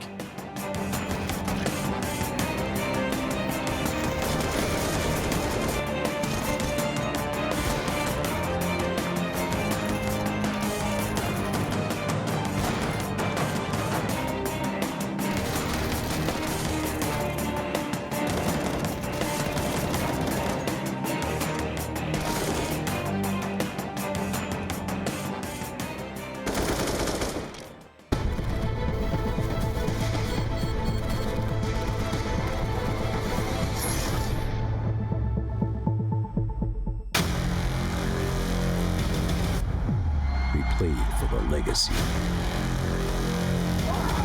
We play for the prestige. We play for the glory.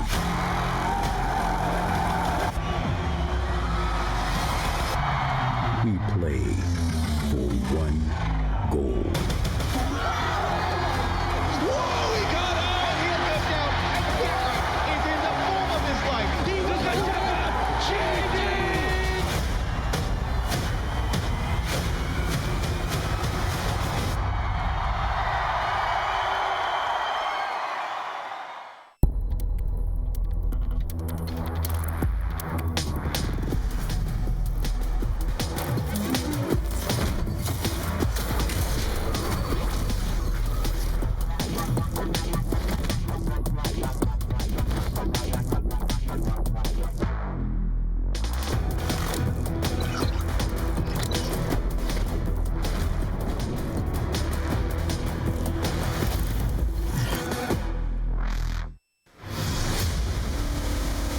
I can't understand people watching somebody play a computer game.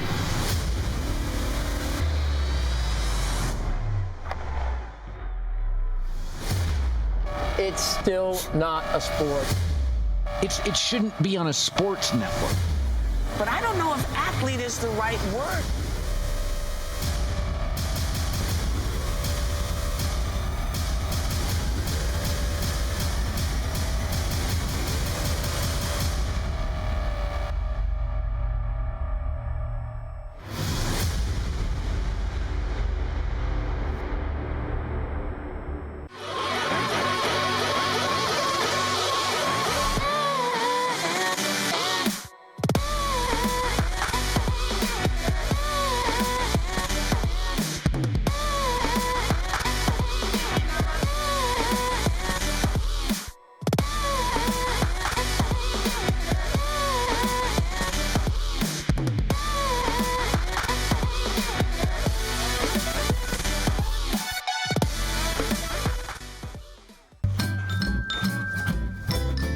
You ready? Huh?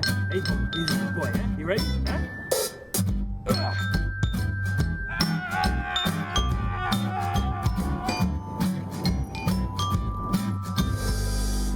Start your esports career now at play.eslgaming.com. Counter-Strike is sharing incredible moments with us and will return to a memorable place.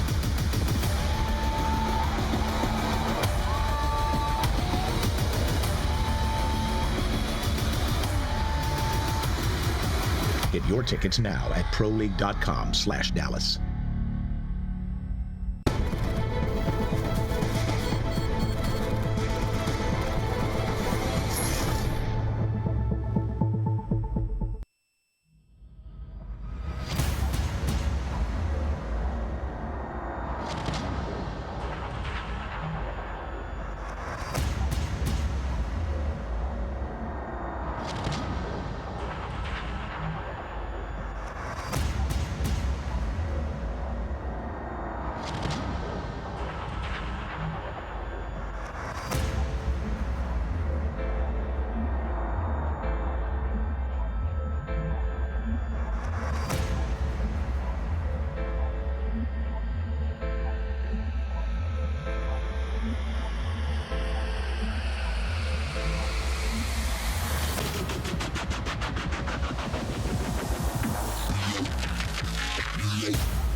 And we're back here at ESL Pro League Season 5, the last matchup of the last night of the second week.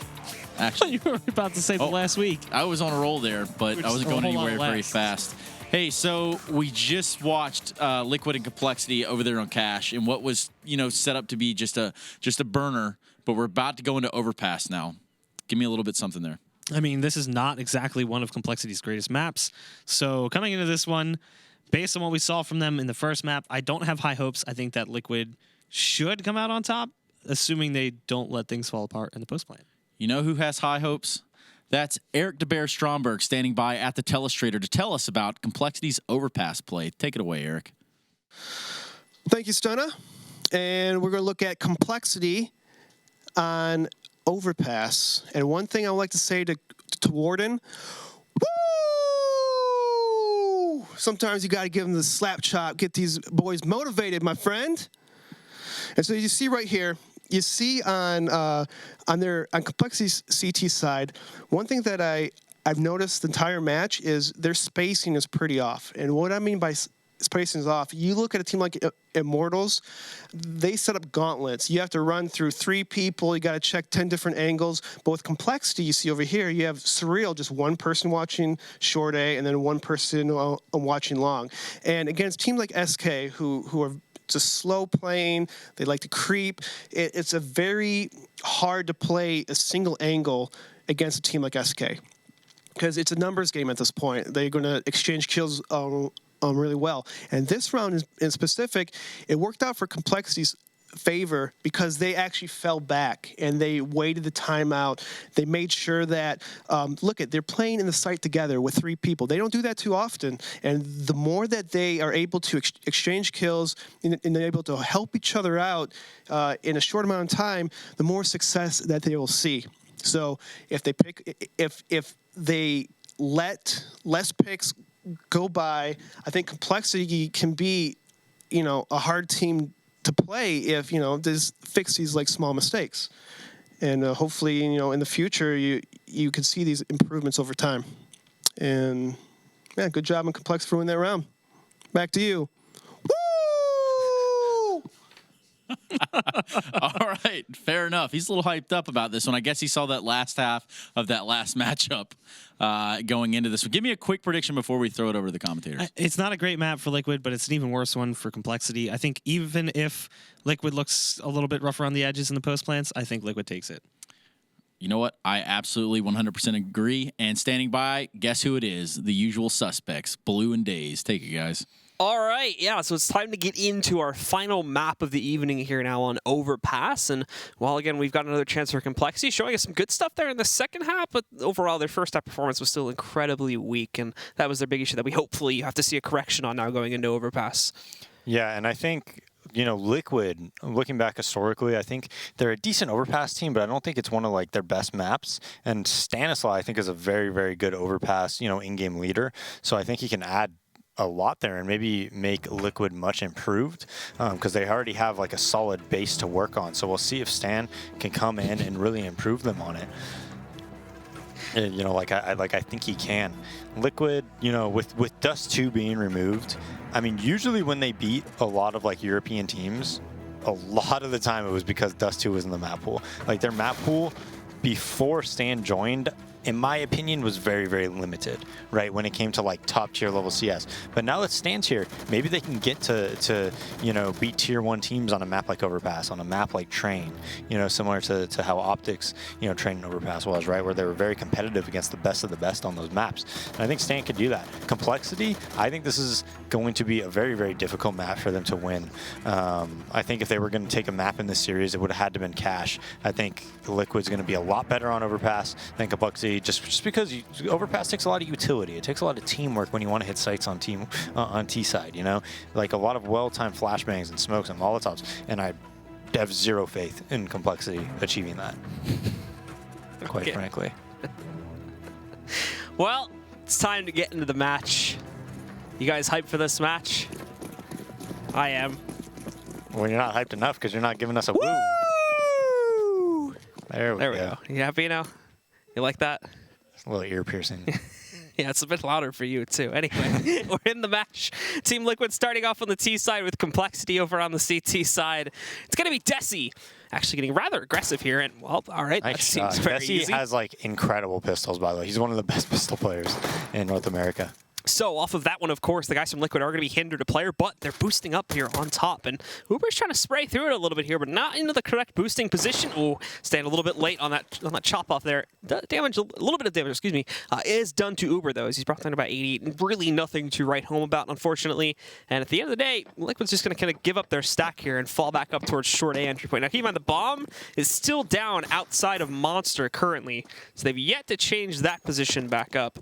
Right now, it's just these three kind of investigating, and, well, Liege walking around over there quite loudly. Yeah, but Desi heard him. Yeah. So he has all the info about where they just were, and he's by himself essentially winning this round. He's going to call for a B stack here, and he has a quick flank. And in a moment, Surreal's probably going to check that, and then with him not seeing anything towards bathrooms or anything like that, he's going to go back down. So now they have the stack up again. Stan's still not able to see anything from the bottom of that stack, and Stan is going to push his way over here towards Sandbags and leaning up to the bomb site pretty quickly here. Cole is going to be ready for it. They've already got players down, and it's such a casual tap again from Uber here. Dispatching of one player. Uber with a second now, looking for even more. Elise finally trading some stuff out here for Liquid, but that seems so far to be it. Surreal with one of the final kills. It's down to Elise, and Desi chimes in for one more. It's Complexity that start off with the advantage here on Overpass. Yeah, and I think they are pretty big underdogs when it comes to Overpass against this Liquid team. So if I had to say, like, what do they need to win? What are their win conditions? I think if they could not lose any rounds that they're supposed to win, right? Any post plants or anything like that. If they could take both pistols and then on a couple important rounds take 2 calculated risks here or there on these important rounds, I think they could win. If they just try to play straight up, though, I have trouble seeing them beat Liquid. Even if they did, win the CT pistol, I think obviously they could push straight up on these rounds. But say it comes down to, 4th round gun round, if they win this round, take a risk, right? Win that round. Put yourself in a commanding position, in a commanding lead, and try to, win that way. Well, we have Liquid now pushing themselves through the bathrooms pretty quickly to try to get into a spot to push over towards the A-bomb site. Android is waiting over here on the outside spot, trying to spot this play, but again, none of it is actually going to work its way up to the site just yet. They've all fallen back. They all actually going to head down through the connector into that water position again. So all stacking up and all just getting ready to probably deploy out here pretty quickly, I would imagine. Meanwhile, on the Complexity side, you just have a deep hold from both Def and Uber sitting down over here by the tracks. Def watching out for a construction play that they are going to see this coming. And unless the flashbangs initially are good here, then this is probably going to get stopped pretty quickly due to the setup they do have. It's relying on mistakes made by Complexity, not necessarily good stuff from Liquid. He's shaking his head as they do get ready for it. Timing on this one, just waiting, I think, for Nitro or Liege to get into position here. But there he goes, swinging in. Def catches 2. Nicely transferred from him, grabbing the 3rd, and then finally actually losing his life. Nitro and Pimp grab both of those kills onto the player over here by Pit. Desi having actually a lot of trouble taking down Nitro, hiding behind that little mini wall inside of the smoke. And then Pimp is going to be able to capitalize on that, ring around, find Desi. So this goes down to a 2v2 now. Nitro, he's got that SMG on the ground, but as we can see, it's a bit of a risk to actually go in and grab it. He succeeds, though. Pimp waiting, but he fails to realize that Android had gotten Pit control in the meantime, and now Nitro at 6 HP. He's not going to be able to hold. It's going to be Complexity picking up their own second here. Yeah, and that looked really good for Complexity. Then it looked very questionable when it went to that 2v2, and then finally able to pick up that round. Dep with a nice 3K, and this is pretty much the most common setup that you see on CT side of Overpass, and it's so tough to stop and so strong where you just have that player watching short, but he's also very quickly ready to peek long, and then that player holding Monster on the left-hand side, which is generally speaking a guaranteed kill on that first guy. Well, we have the rest of Team Liquid actually sending their players up towards the playground here in the early round. Looks like just 1 or 2 going to dive down into the connector here to try and see if they can get themselves a battle with someone from Complexity. It's very fast leading up to the bathrooms entryway, though, for everybody on Team Liquid here. So Complexity deployed the Molotov just to buy them a little bit of extra time. And after a moment, we can see Surreal recommitting here, even tagging quite a bit of damage onto Elise, just bringing him down to 4 HP to play with. Android hiding on the inside. He's actually going to be a little bit careful of players like Nitro, but I think he sees that coming. But no, he doesn't have enough time to get his rifle back out, so Nitro was surprised with that kill. Surreal seeing a lot more of the action pushing up to the site, however, so he is going to be prepared for it. And we can see, wrapping back around, he's not going to deal with any long pressure, and he even has Desi to help him out here, but Surreal seems to be managing it quite well. No bomb plan at all for Team Liquid there, and only 1 kill against Android.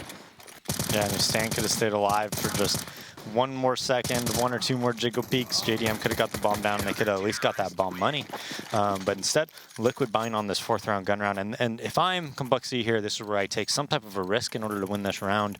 You don't have to do anything like early round aggression to rush, because most likely Liquid's going to come out and play pretty slow. I would think like a mid-round aggression, though, where 3 or 4 people kind of push something later in the round would be a really good idea if I was Complexity, and just try to, because you need something to really give you an advantage if you're Complexity, because you are the underdogs here. Well, Pimp will find that kill against Android here, and the rest of Team Liquid, again, they'll try to capitalize upon this by still sneaking up through the short lane here.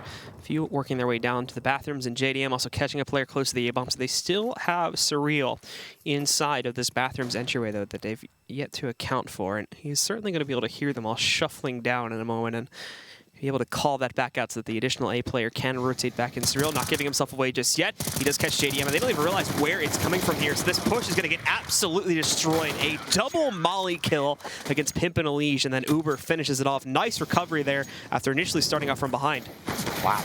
And that's the second time that has happened, where they try to push back A. They think they push back A, but they actually don't. And a Complexity member is there to see them fall back to B, not only get a quick flank, but relay that information to their team and end up winning another round. That was 3v5 that they won, and they won it with an ump and a Molotov, essentially, right, and a well-timed flank. So, Liquid, just a couple different rounds where they just don't really, cross their T's and dot their I's when they're running back. If they just had one person kind of watch that flank, make sure you clear a couple of those spots a little bit better, account for the smoke grenade that's there, and that doesn't happen. They win that round very, very easily. So mistakes, but huge mistakes. It is only one mistake by Liquid, but each time it was a huge mistake. Well, we do have Desi opening up this time again against Pimp, as he is taken down back over here by Water. Stan trying to push out for some A pressure. That's also been negated pretty quickly here. Liquid immediately losing steam once again right at the beginning of the round as soon as they try to play aggressively every single time. It seems like Complexity are finding the edge currently. Def, Uber, Def again. Handle that monster pressure. No problems at all. 5-man alive round for Complexity as they continue to shoot forward 5-0. We will see another investment from Team Liquid this time. It's finally they're going to get their full buy. But still, it hasn't held too great of a precedent here based on what we've seen so far in this match. Yeah, Complexity is looking like a beast on this CT side. Both maps really on cash. That comeback was really impressive. And so far on Overpass, already up 5-0. So on the opener here, again, it's your default split for the most part here from Team Liquid. Players across the board. They'll keep the bomb just outside of Monster temporarily.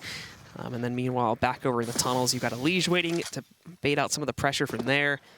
And obviously JDM pushing up to watch out for long pressure inside of Playground. The bomb shifts. It's going to group up with JDM in a second. But again, nothing super aggressive coming out here early on from Team Liquid. And that's probably because, again, like we said before, a lot of their early aggressive plays have been rather unsuccessful here. They have not been given access to these sites very easily, especially without, not losing 1 or 2 players along the way. And even when they have found success, Complexity's been looking strong on the retake and just trying to account for that later on in the round, like we saw back in the first gun round with that retake that we had there. So running the timer still like no map control actually being taken here despite just going under the minute mark. They will move in for it now, and Complexity's playing very passively, so they're going to get all the control they would like for free. But still no decision in terms of a bomb take, as it's going to shift once again now through the upper tunnel connector and probably back down with the players outside of Monster. Yeah, very passive hold right now from the CT side of Complexity. Looks like it's almost like a B retake. Depth's at the barrels, but Uber just kind of around the graffiti area. I think he might have spotted a Elige there, but here comes Desi for the support, and Complexity has a great read on what Liquid wants to do every single round. And they do start to move back in. Def waiting behind Toxic. He's still able to hold for 1 kill before he's traded out by Pimp. Stan catching another one, though. This is looking good for Liquid finally. Pimp's going to move in. He just takes command from the sidewalk, but he only gets that 1 kill. Desi and Android traded back out. It does go down to 1 on the side of Complexity, and there's only 5 seconds left here. Stan's racing to the site as somehow JDM went down due to the bomb, so Cole's going to win it again because of the timer as Android just sits back and waits it down.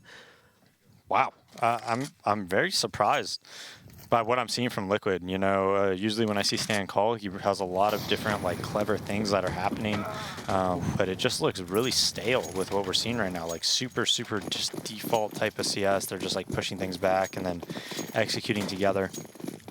And the executes are getting, like, the Complexity has a read on them. Every single time that Liquid is really hitting something, Complexity knows what they're doing and is countering out really well. Another buy still comes in from Team Liquid, though, with AKs and a single UMP sitting on JDM.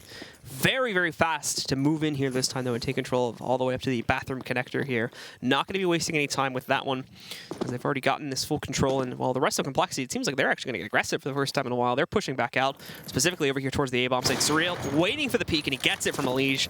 Nice kill for them to sink, and again, have the early man advantage here. The Teasel smoke off the entryway to long, allowing them some more free progress, assuming nobody from the CT side decides to push against that. And then down over here towards the bathrooms again, they've gotten a bit more passive. You're still seeing Desi obviously hold on the exit itself, but the remaining players are pretty much focused on the site and dealing with that long presence that is almost certainly going to come in after they saw that smoke. Well, Desi swings in, but he's hit by a flashbang, so it's actually Pimp that gets the kill. Android, it's the same story for him, but he holds for his kill. Unfortunately, he's overexposed from the long position, and Surreal takes a lot of damage from the molly over here on Semi, but now he's alone, and Nitro impacting to a huge degree, finding these two kills up on the site. Uber's the last man standing, but Nitro shows up again, and finally, Liquid's going to go up on the board. But it's 6-1, and they've got a lot of work to recover this. Yeah, they do. This round is going to be very important. Whoever wins this round is going to force the other team into an eco. So if Liquid wants to get back into it, this is what, when you're a really good team, when you watch like Virtus Pro play, when you watch SK play, these are the rounds that they win, right? They make the right call and winning a very pivotal round like this one. And we'll see if Liquid has that. Complexity right now, they go pretty aggro towards Fountain, but then kind of just fall back, 2 towards B, 1 guy playing around Heaven, I believe it is. So pretty default setup from them. 4B right away, though, from Liquid, and great job by Uber. Uber spots that play. Only going to get 1 kill, though. It's traded out by Nitro, but at the very least, it's done the job of holding Liquid back yet again. Additional damage also done like onto Nitro here, too, despite the fact that he trades the kill. He's now done at 6 HP. Yeah, and that's worth it, because not only did he kill one, do 94 damage, but he actually saw where like 3 of them were. JDM just holding the angle for whatever reason. Desi dies to him. Not sure if that was through a smoke or if he just decided to peek. It looks like he probably just decided to peek for whatever reason. And Def tries to even it out, pushing short, dies there. Android kind of just in a swing position, can go wherever he wants, but the site is open. Post plant is going to be almost impossible for them to retake. I think they're just going to save. So that round kind of fell apart when Desi decided to peek long to try to even it up, and it was unnecessary, especially when I'm assuming they probably saw that JDM had an op there. There's no reason to re-peek in that situation, especially when you have nades and you could smoke it off and just kind of restructure your setup. Because Uber peeked and he saw like 3-4 people there, right? That means you can get aggressive on a different side of the map, kind of take an advantage somewhere else with 2 people, where even if you die with one of them, you're going to trade kill and have all the positional advantage in the world, and then react to everything else. But instead, Peaks gives up the advantage, and now Liquid star player in Elige, usually, you know, on top, is having a rough one so far early in this game at 1-8. And so now Team Liquid finally starting to put themselves together, even with those 2 saves, as we look at Complexity for a moment here, even with those 2 saves, their money is still in a very rough position. Thankfully, Surreal and Android didn't actually use a whole lot of utility. So in theory, they can drop, you know, whatever money they have left over towards a gun with that. It will allow them to do so. So again, that good lineup from JDM that caught Desi, a very important kill that you had discussed that kind of allowed for all of it to tumble back down. Complexity do not decide to force into this one. However, they're just going to take the guns they have saved, and essentially beyond that, only bring the P250s on Def and Uber to the table. So a very light buy overall here from the CT side, and in theory this should mean easy pickings for Liquid, but we said this before, and they have flubbed a couple of these rounds in the past as well. There's Pimp. They still have to worry about this big stack inside of the connector here that Elige mainly is going to have to handle. He got 2 of them before going down to Uber, but that's another gun going into his hands as they do fall back here now. Happy with getting those 2 additional kills. Yeah, they're not sure what to do, if they should just fall back to A, if they should, you know, try to push up or something like that. But it looks like the A site is going to be taken by Liquid, maybe. They're kind of just watching for that connector flank. Liquid, you know, they see that A is open. Nitro's going to take control. Bomb's taking a very long route, but I think Complexity is just going to save these 2 guns. They're saying, hey, not too bad of a round. We got 2 kills. We're going to be able to save 2 rifles, and in Android's case, some half armor and some flashbangs. So it looks like they'll probably just concede this round to Liquid and look to win this upcoming round. Let's see what the money is going into this next round for Complexity. They're going to get a pretty good buy. It's going to be around 4,500 to 5,000 on each player, and they already have the 2 saved guns. But Liquid's economy is being built up and built up and built up. They're going to have quite a lot of money to work with, and they're going to have to lose 2, maybe, possibly, depending on if they can get the bomb down. Liquid or Complexity's going to have to beat them 2 or 3 times in a row in order to force them to eco. So they have a tougher task ahead of them than it might seemingly look like, right? Complexity needs to win a couple rounds in a row, but Liquid definitely getting back into this game. Yeah. Forge their way into it here now. Allows them put up the scoreline to around 3-6 for Complexity, though. Again, coming off of that round with the 2 additional guns is certainly not going to be a bad thing for their reinvestment. This was a crafty little play, again, that we did see. Sort of worked out for them overall. Yeah, but there was no flashbang. Had there been a flashbang, like, they might have been able to win that round. If there was a well-placed flashbang, most likely Elige and Pimp both die there, and it's 3v5. So no flashbang, no real chance of getting proper trades. And so the reinvestments now roll in from both sides of the table here. JDM actually has got to be a little bit careful because we do have Def up on the boost. He spots them back over here and Pimp's a line for that's the bomb too. And I think they know JDM's here. No, maybe not. Because at the moment, they're not really watching out for it. Molotov over to the right side. But beyond that, JDM actually does decide better than to push back into it. Obviously, still being able to retrieve the bomb, and he's going to get extra assistance from an additional teammate here. Stan will be grouping up with him, and so will JDM. But now, these 2 guys push back in, and Surreal, he's going to be waiting inside of that bathroom entry where there spots at Elige, takes him down, and that's another player lost to Team Liquid side. Yeah, and how many times have we seen Complexity go up, 4v5 here? Surreal gets around with the op. They get another one now there with Depp. Uber kind of lucked out a little bit earlier in that round that JDM wasn't. He wasn't ready for someone to just fly across his screen. But it is 3v4. A lot of the time when you see these rounds, you're going to rely on your opper to kind of just look for an opening and look for an entry for you. Looks like they might be doing something with some smokes and things like that and taking a little bit of a different approach. So now we do have the rest of Team Liquid getting ready to push themselves up towards the A-bomb site here. There's a big stack from Cole, also going to be rolling its way up here pretty quickly too. 3 out of 4 of their remaining players. Smoke setups across the board, though, covering off the entire back portion of this one. And we can see Desi sneaking back in. Where are the kills, though? He doesn't get any of them, just does massive damage to all 3. That could still be great, though, as this is an easy closeout for the remaining members of Cole. Android's going to be pushing his way in here. He's found Nitro already, but they failed to get anybody else. The remaining 2 have tucked away, but they're so low. But there's 2 more kills from Liquid. Both Stan and JDM hiding in the backside, pick up these kills. And Stan at 4 HP is proving to be such a menace for these Cole players trying to retake. And when they bait him out into the full peak, JDM at long range finishes the job. Yeah, Desi with that's the counter for when they do those triple smokes. When they try to get the bomb down, you get on top of the bomb site and you look directly above them. Depp, here he makes a nice 4v5, but Desi brings them all down to, I think, maybe 20 health combined on all 3 players versus 3 players with 100 HP. But, they don't take their time. Had Complexity just taken their time, they paused for a second. They were like, hey, let's make sure we do this together. I guarantee they would have won the round very easily. Android, though, just kind of running up, gets that kill, dies to Stan, and then, JDM with the off as well. Elige again with the SMG. He's so aggressive in these rounds where the other team's ecoing, just SMGs out. And is just trying to get as many kills as possible, quite frankly. So Pimp killing Uber in the side, and a very, very quick round for Liquid. Now Complexity all of a sudden, I think they went up 6-0, right? So now Liquid, 5 rounds in a row that they've won. Their economy is almost set for the rest of this game. Stanislaus somehow only 5 deaths in these 11 rounds. So bit of a streaky one we do have here, but Complexity, those last 2 players at the end of the round just basically stand there. So it's pretty easy pickings for Liquid. And now we go into another gun round here. Still includes Elige on the P90, of course, but hey, maybe you can have a little bit of impact with that. He's kind of struggling, I think, on the scoreboard at this point. But in they go very quickly through Monster here, and the molly on Uber, and he's going to send him back. They don't actually capitalize upon it with a kill, but as soon as he's clear, they toss the smoke in to cover that back off. But the T still can control. Pimp gets into that position just in the nick of time to counter out the repush from Uber over there towards Toxic. And now nobody's watching for it too. Pimp walks right up, gets a free kill here. There are some responses rolling in from Cole, but it may not prove to be enough. It's only brought this down to a 2v2. The good news is they did get the bomb down, and they're going to molly it off to prevent them from recovering it right now. So buys time against that smoke that they had pushed in, and look, they're going to stack up here. This is very clever.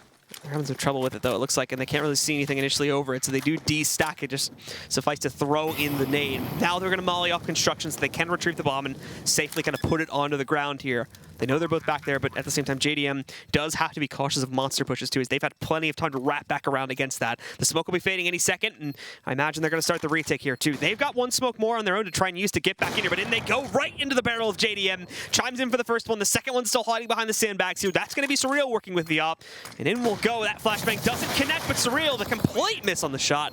A little bit of panic there, and Elige will close it out.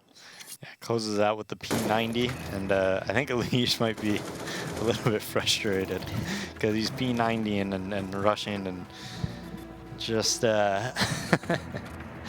maybe we're at a pause right now, Blue.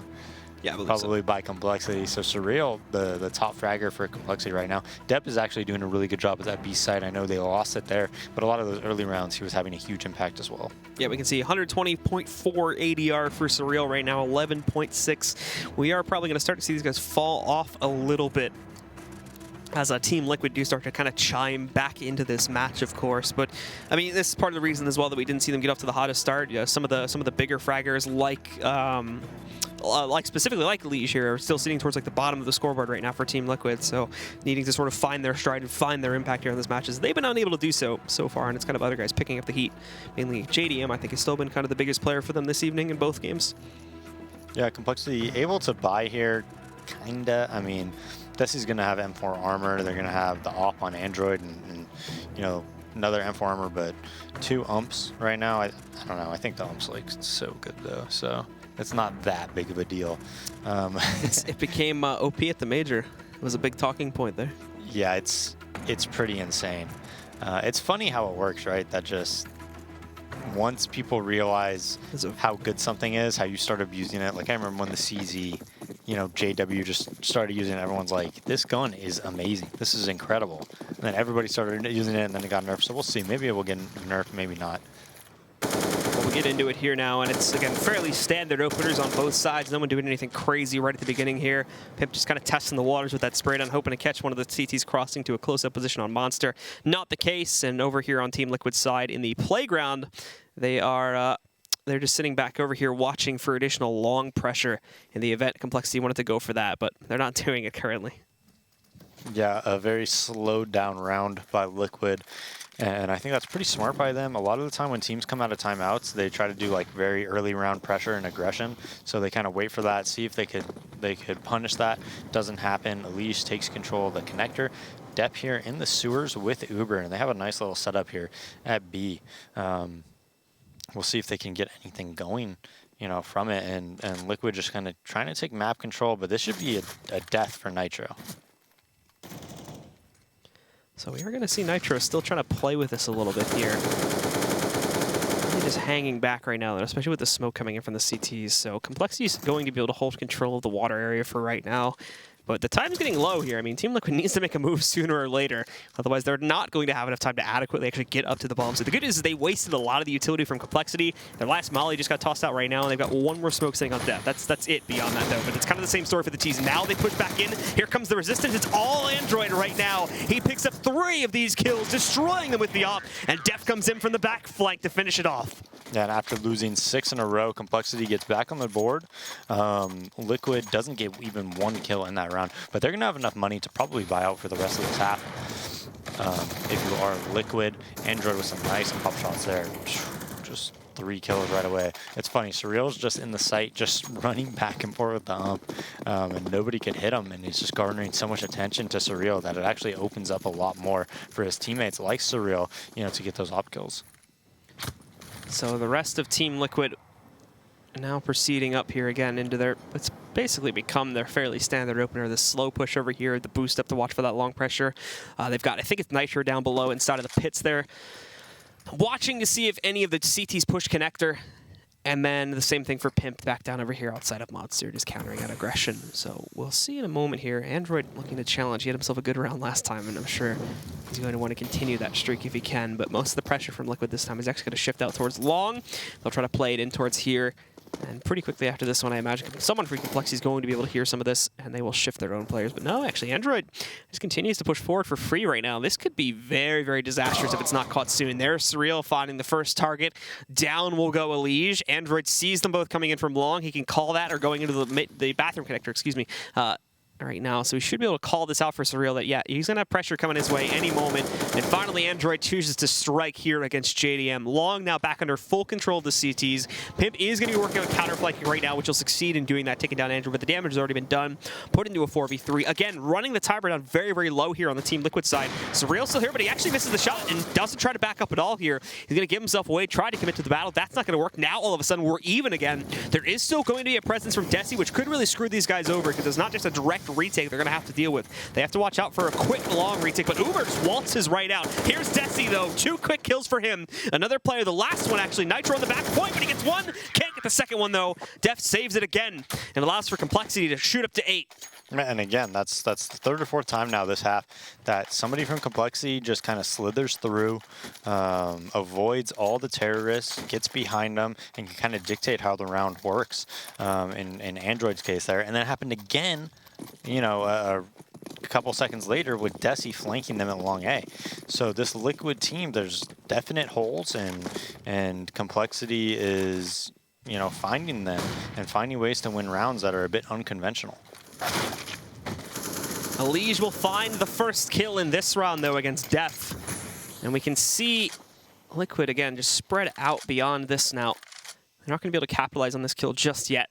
They're moving over here outside of Monster now, where there's an interesting play coming out in construction as they do try to boost, I think, or they kind of mini-boosted Uber up on top of the sandbags there to watch out for pressure. So he's not going to see anything yet, but he actually may get a peek in from the door in a second here as Nitro's kind of messing around with it too. It's still very uncertain from Team Liquid. We're still very early in the round.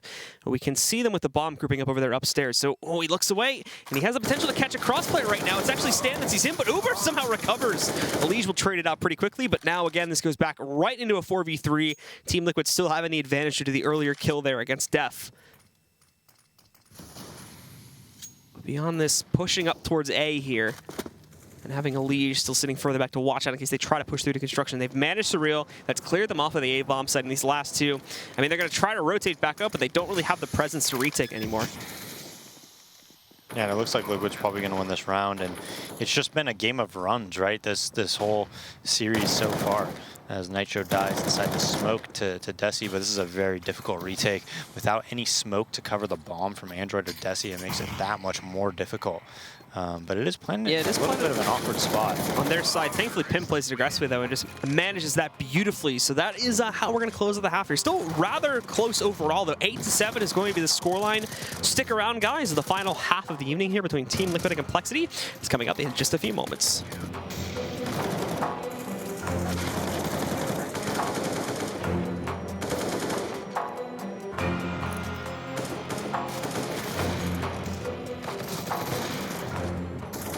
ESL Pro League is brought to you in part by Logitech G, Pay Safeguard, Mountain Dew League, and ESEA.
for the last time this evening. Ladies and gentlemen, welcome back to the ESL Pro League. It is Team Liquid versus Complexity, and on our second map here in Overpass, maybe it's a little bit closer than some people expected. The CT side yielding a 7-8.5.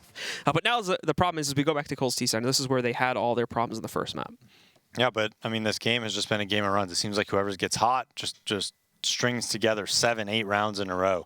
I mean, going back to Cash, Liquid was up, you know, that first half it was 12-3. They won a bunch of rounds in a row. Then Complexity won a bunch of rounds in a row. I think it was like eight rounds in a row, I think, before Liquid was able to close it out. And then coming back to Cash, Complexity wins the first 6. Liquid wins the next like 7 or whatever, and then you know, they trade a couple of times. But you know, regardless, both teams are, you know, they get hot, they get a read on their opponent, they kind of figure out what they're doing. And in Complexity's case, a lot of scenarios where Liquid trying to default, trying to set something up, and then Complexity guys say, hey, I don't think there's anybody here. They walk through, they read their play, they relay that information to their teammates, and then they win the round pretty easily. All right, so let's talk a little bit about some of the great players here from Team Liquid that we've been seeing show up so far in this match. I think is Pimp so far, who's been kind of leading the scoreline for these guys with him at 80 ADR. I mean, not super crazy on the ADR side of things, but I think he is leading the scoreboard and kills for his team at the moment, 14 and 12 overall. But coming from behind, of course, so we're not expecting any amazing performances just yet. I think the real story was more Lige kind of struggling through that half as we saw the issues that he was facing. And that sort of explains why they got off to a slow start. But they did recover a bit, and they're now sitting just 1 round behind Complexity here. Yeah, I mean, he started out, what, 1-7 or something like that. Looks like Complexity just doing a fast B rush, takes out Nitro right away. Stan in a good position, though, to hold him off with a great nade, great headshot. Now he could go slow and play a retake. As everybody else is going to try to push him, and this is the nest now. Stan chiming in for another kill against Surreal here. Def is waiting. JDM, it's his turn to frag out here as he moves in, takes down Def. Android's got the pimp, but he's got nothing else, and he's just going to be surrounded. Stan played that so well. That was, like, perfectly played.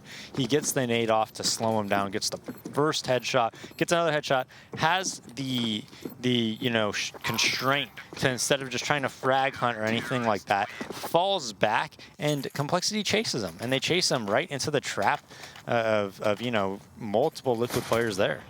And we can see this on the replay again. Those first 2 kills beautifully. This was all without armor, too.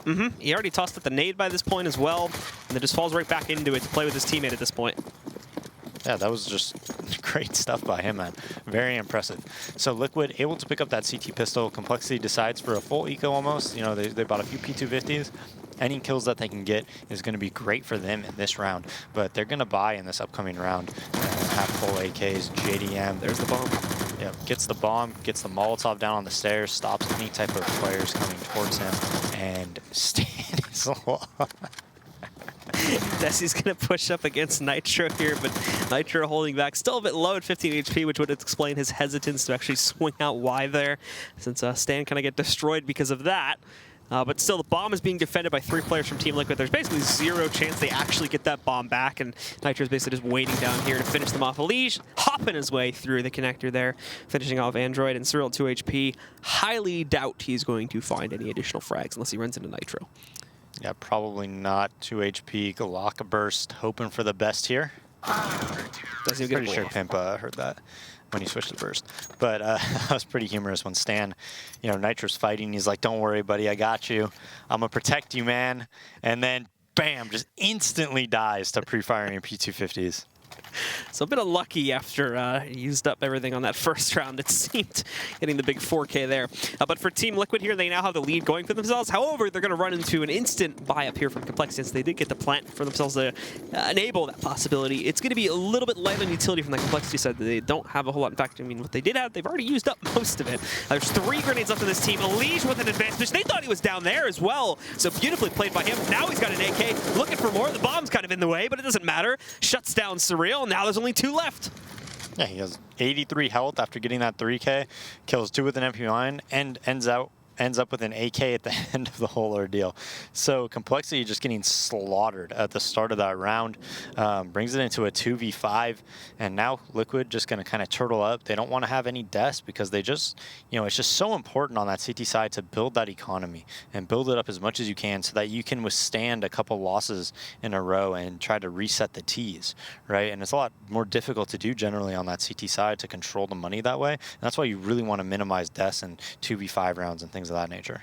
So we've got Cold just basically sneaking their way forward here towards A with what remains of their team. It's not a lot, but at the very least, the big utility grenades are still in check here. That one smoke and molly they could use to try and get some A site control, but Team Liquid already has a large presence just sitting here and patiently waiting for them. There's no reason for them to get over aggressive now that they have that 5v2 advantage. There's no need for them to hunt down the frags, so Complexity's slower styled play leading up to this one is not going to pan at all. If they are going to execute, they might as well just go for it right here, right now, as these three players aren't going anywhere anytime soon, nor are, again, they going to get aggressive. Molotov, that's perfectly timed as well, that molly there. I don't know if Pimp spotted them through jumping over the APC, but if he didn't, that's some nice stuff from him.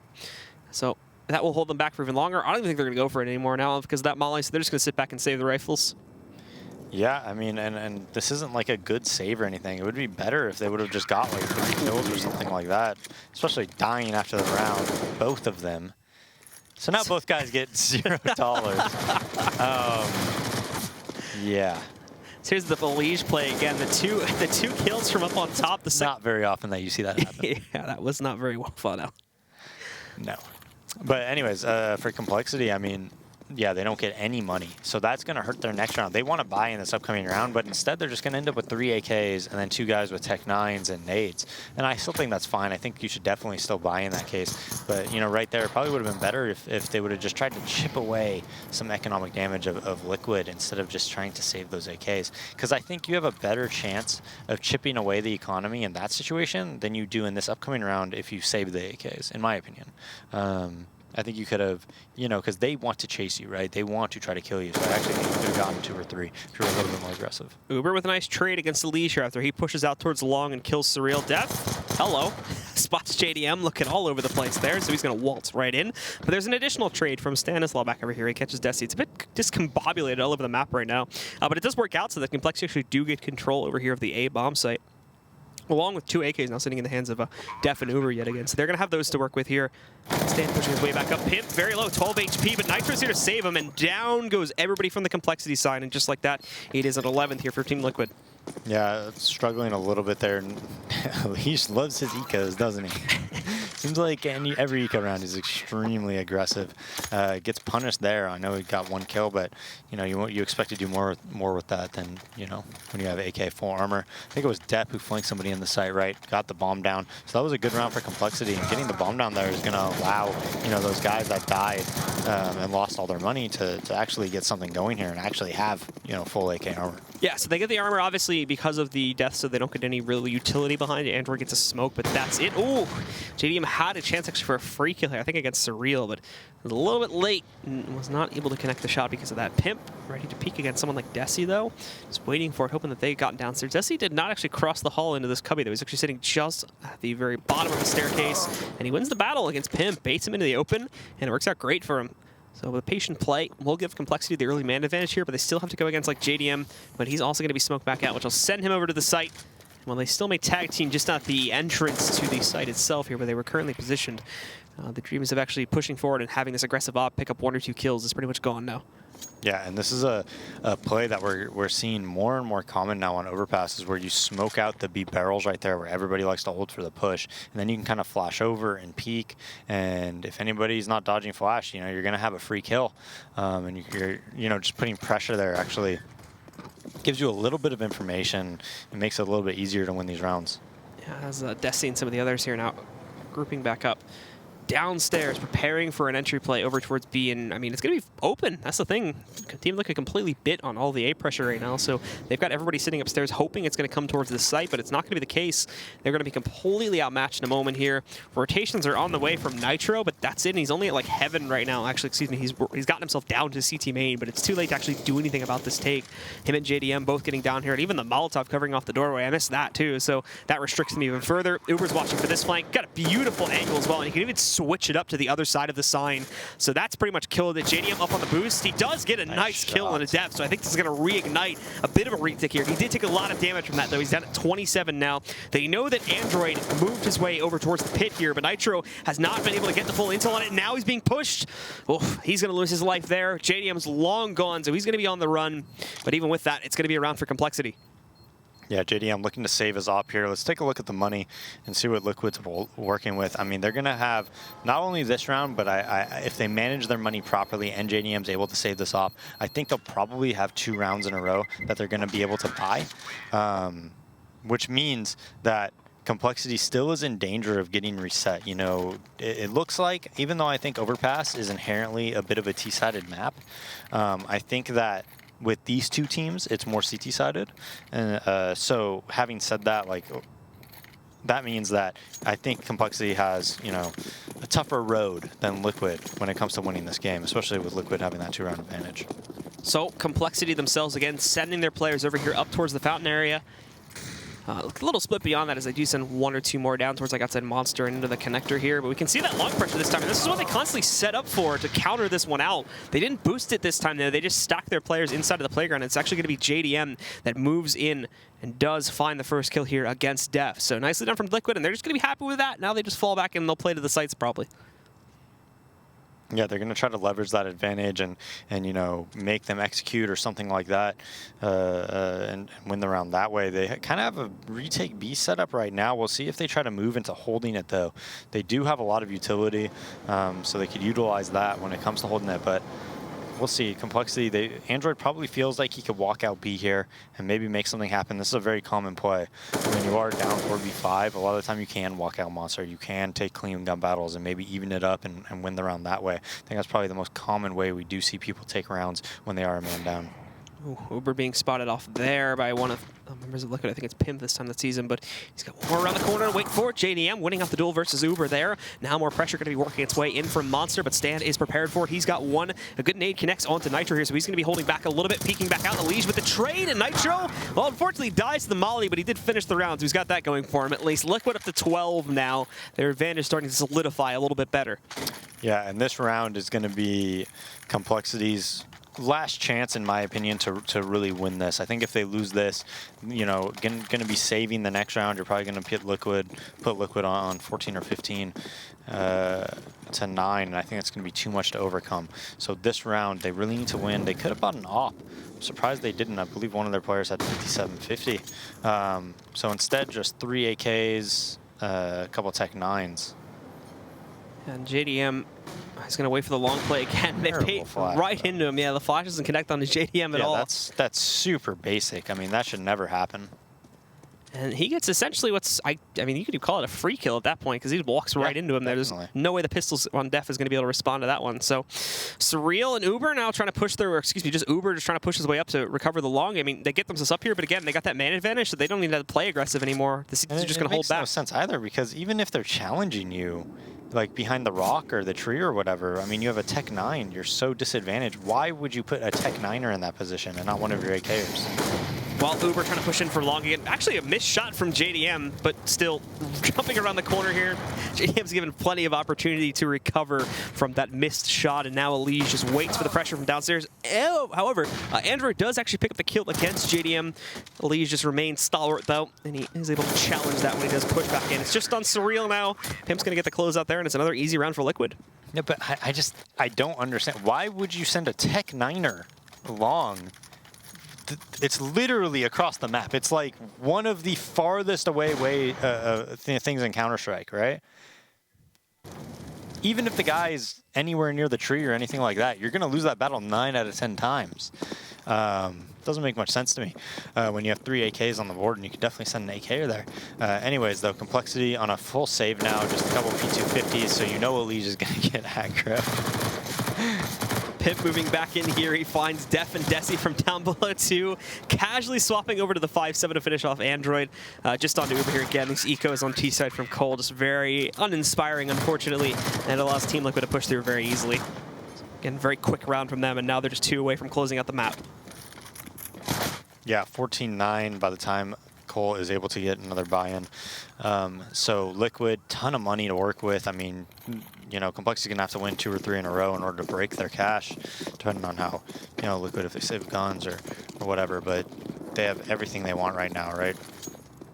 Pretty much utility as possible. Meanwhile, on the Cole side, we can see they get just the basics here.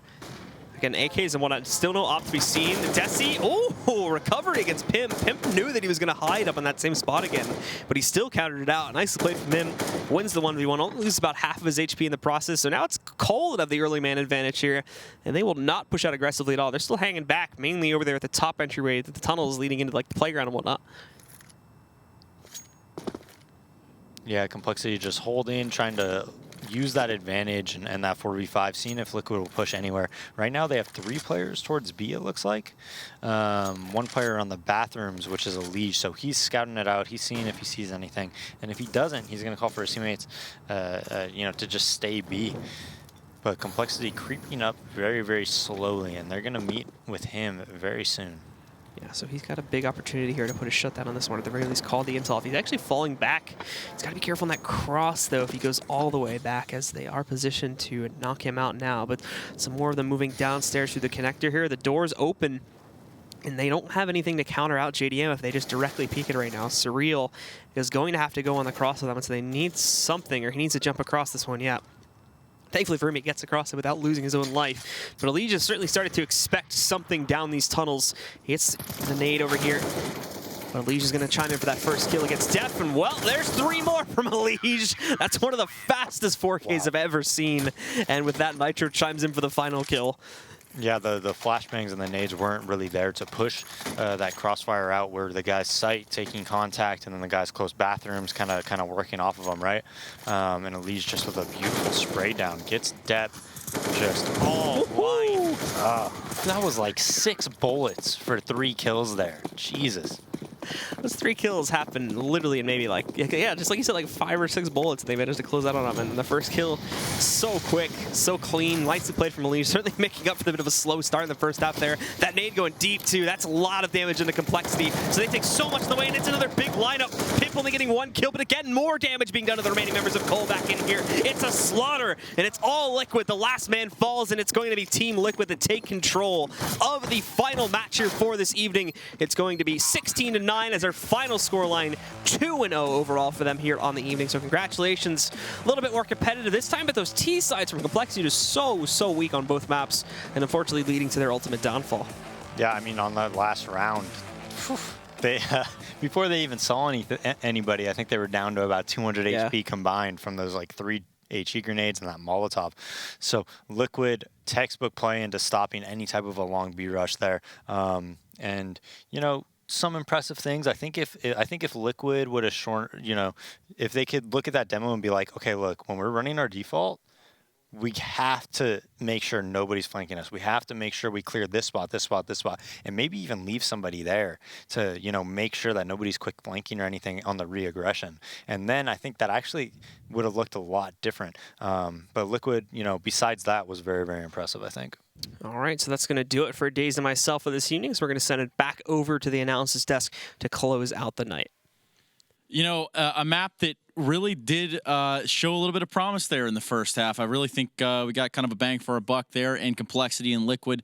Bach, what do you have to say? I mean, Complexity did look pretty good in the first half. It was really back and forth battle. It didn't really feel like either team had full control of the game, but Complexity looked much better there than they did in the first map. Speaking of looking a lot better, let's go ahead and take a look now at a B hold here by Complexity. Bach, talk me through it. So this is actually a really good play. It's a 3 versus 5. It seems like the round will go the way of Liquid. Surreal comes in on the flank. They double Molotov catwalk, and they cook both, or actually, yeah, that was 2 Molotovs. They cook both Pimp and Elige, and in the end, it's just 1 player left alive. So that round could have been an easy round for Liquid, but it was that fast flank coming down the connector stairs by Surreal that makes that possible. What is there to say about Liquid on their T side? Is this something where it's actually growing pains? You know, they're coming in here, they have a new IGL. Is that what's going on, you think?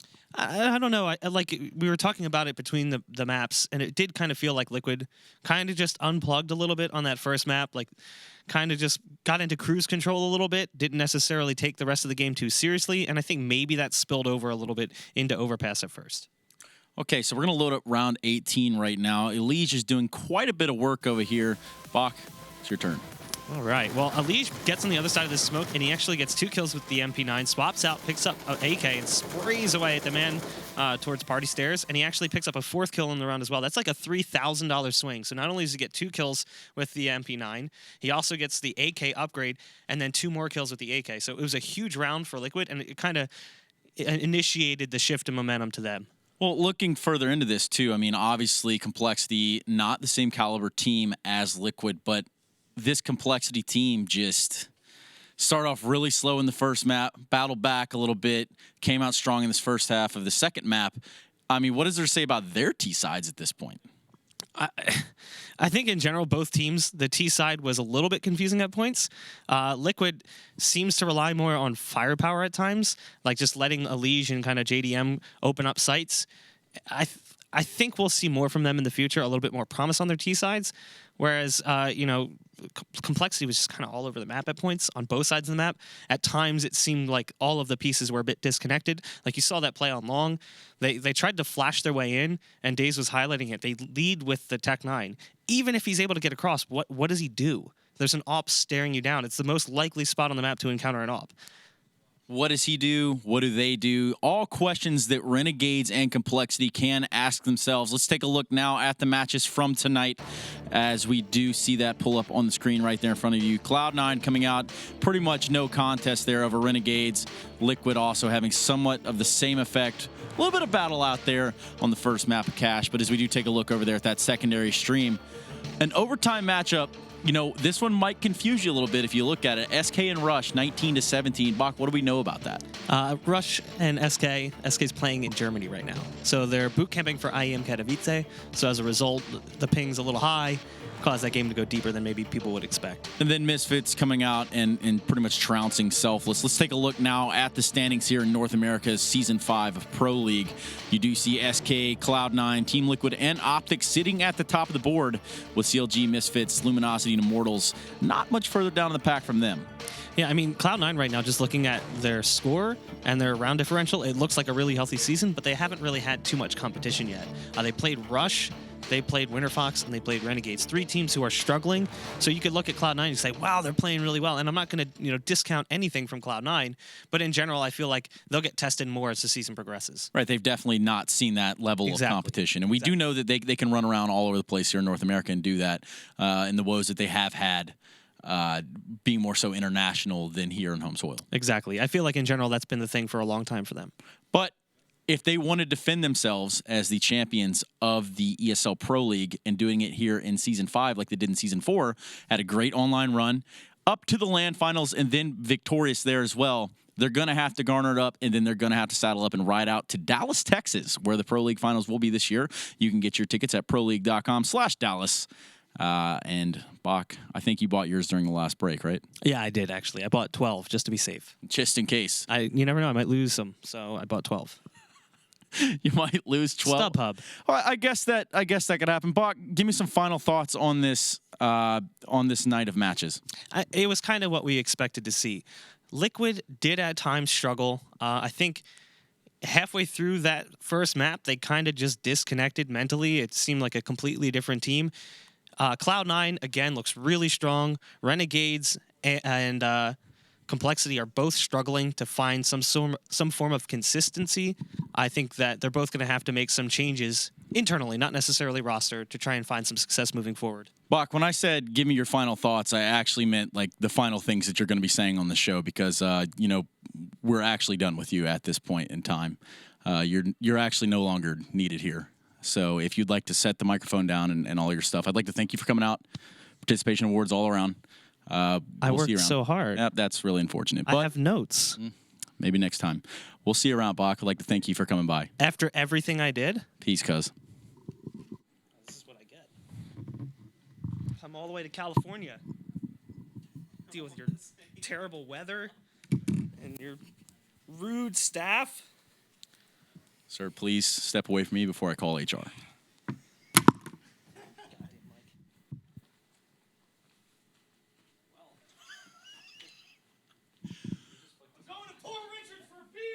All right. Well, that escalated a lot further than I thought it would have. I thought he would take the news a lot better than that. But I want to thank Bach for his contributions. This will be the last broadcast for him of this season. As of, now we will be bringing in another special guest, another analyst, to join me on this here sacred desk of mine. But I want to thank all of you for coming out tonight and watching this week of Pro League. We look forward to being back in the coming weeks, so make sure you're there to join us. We'll catch you guys next time.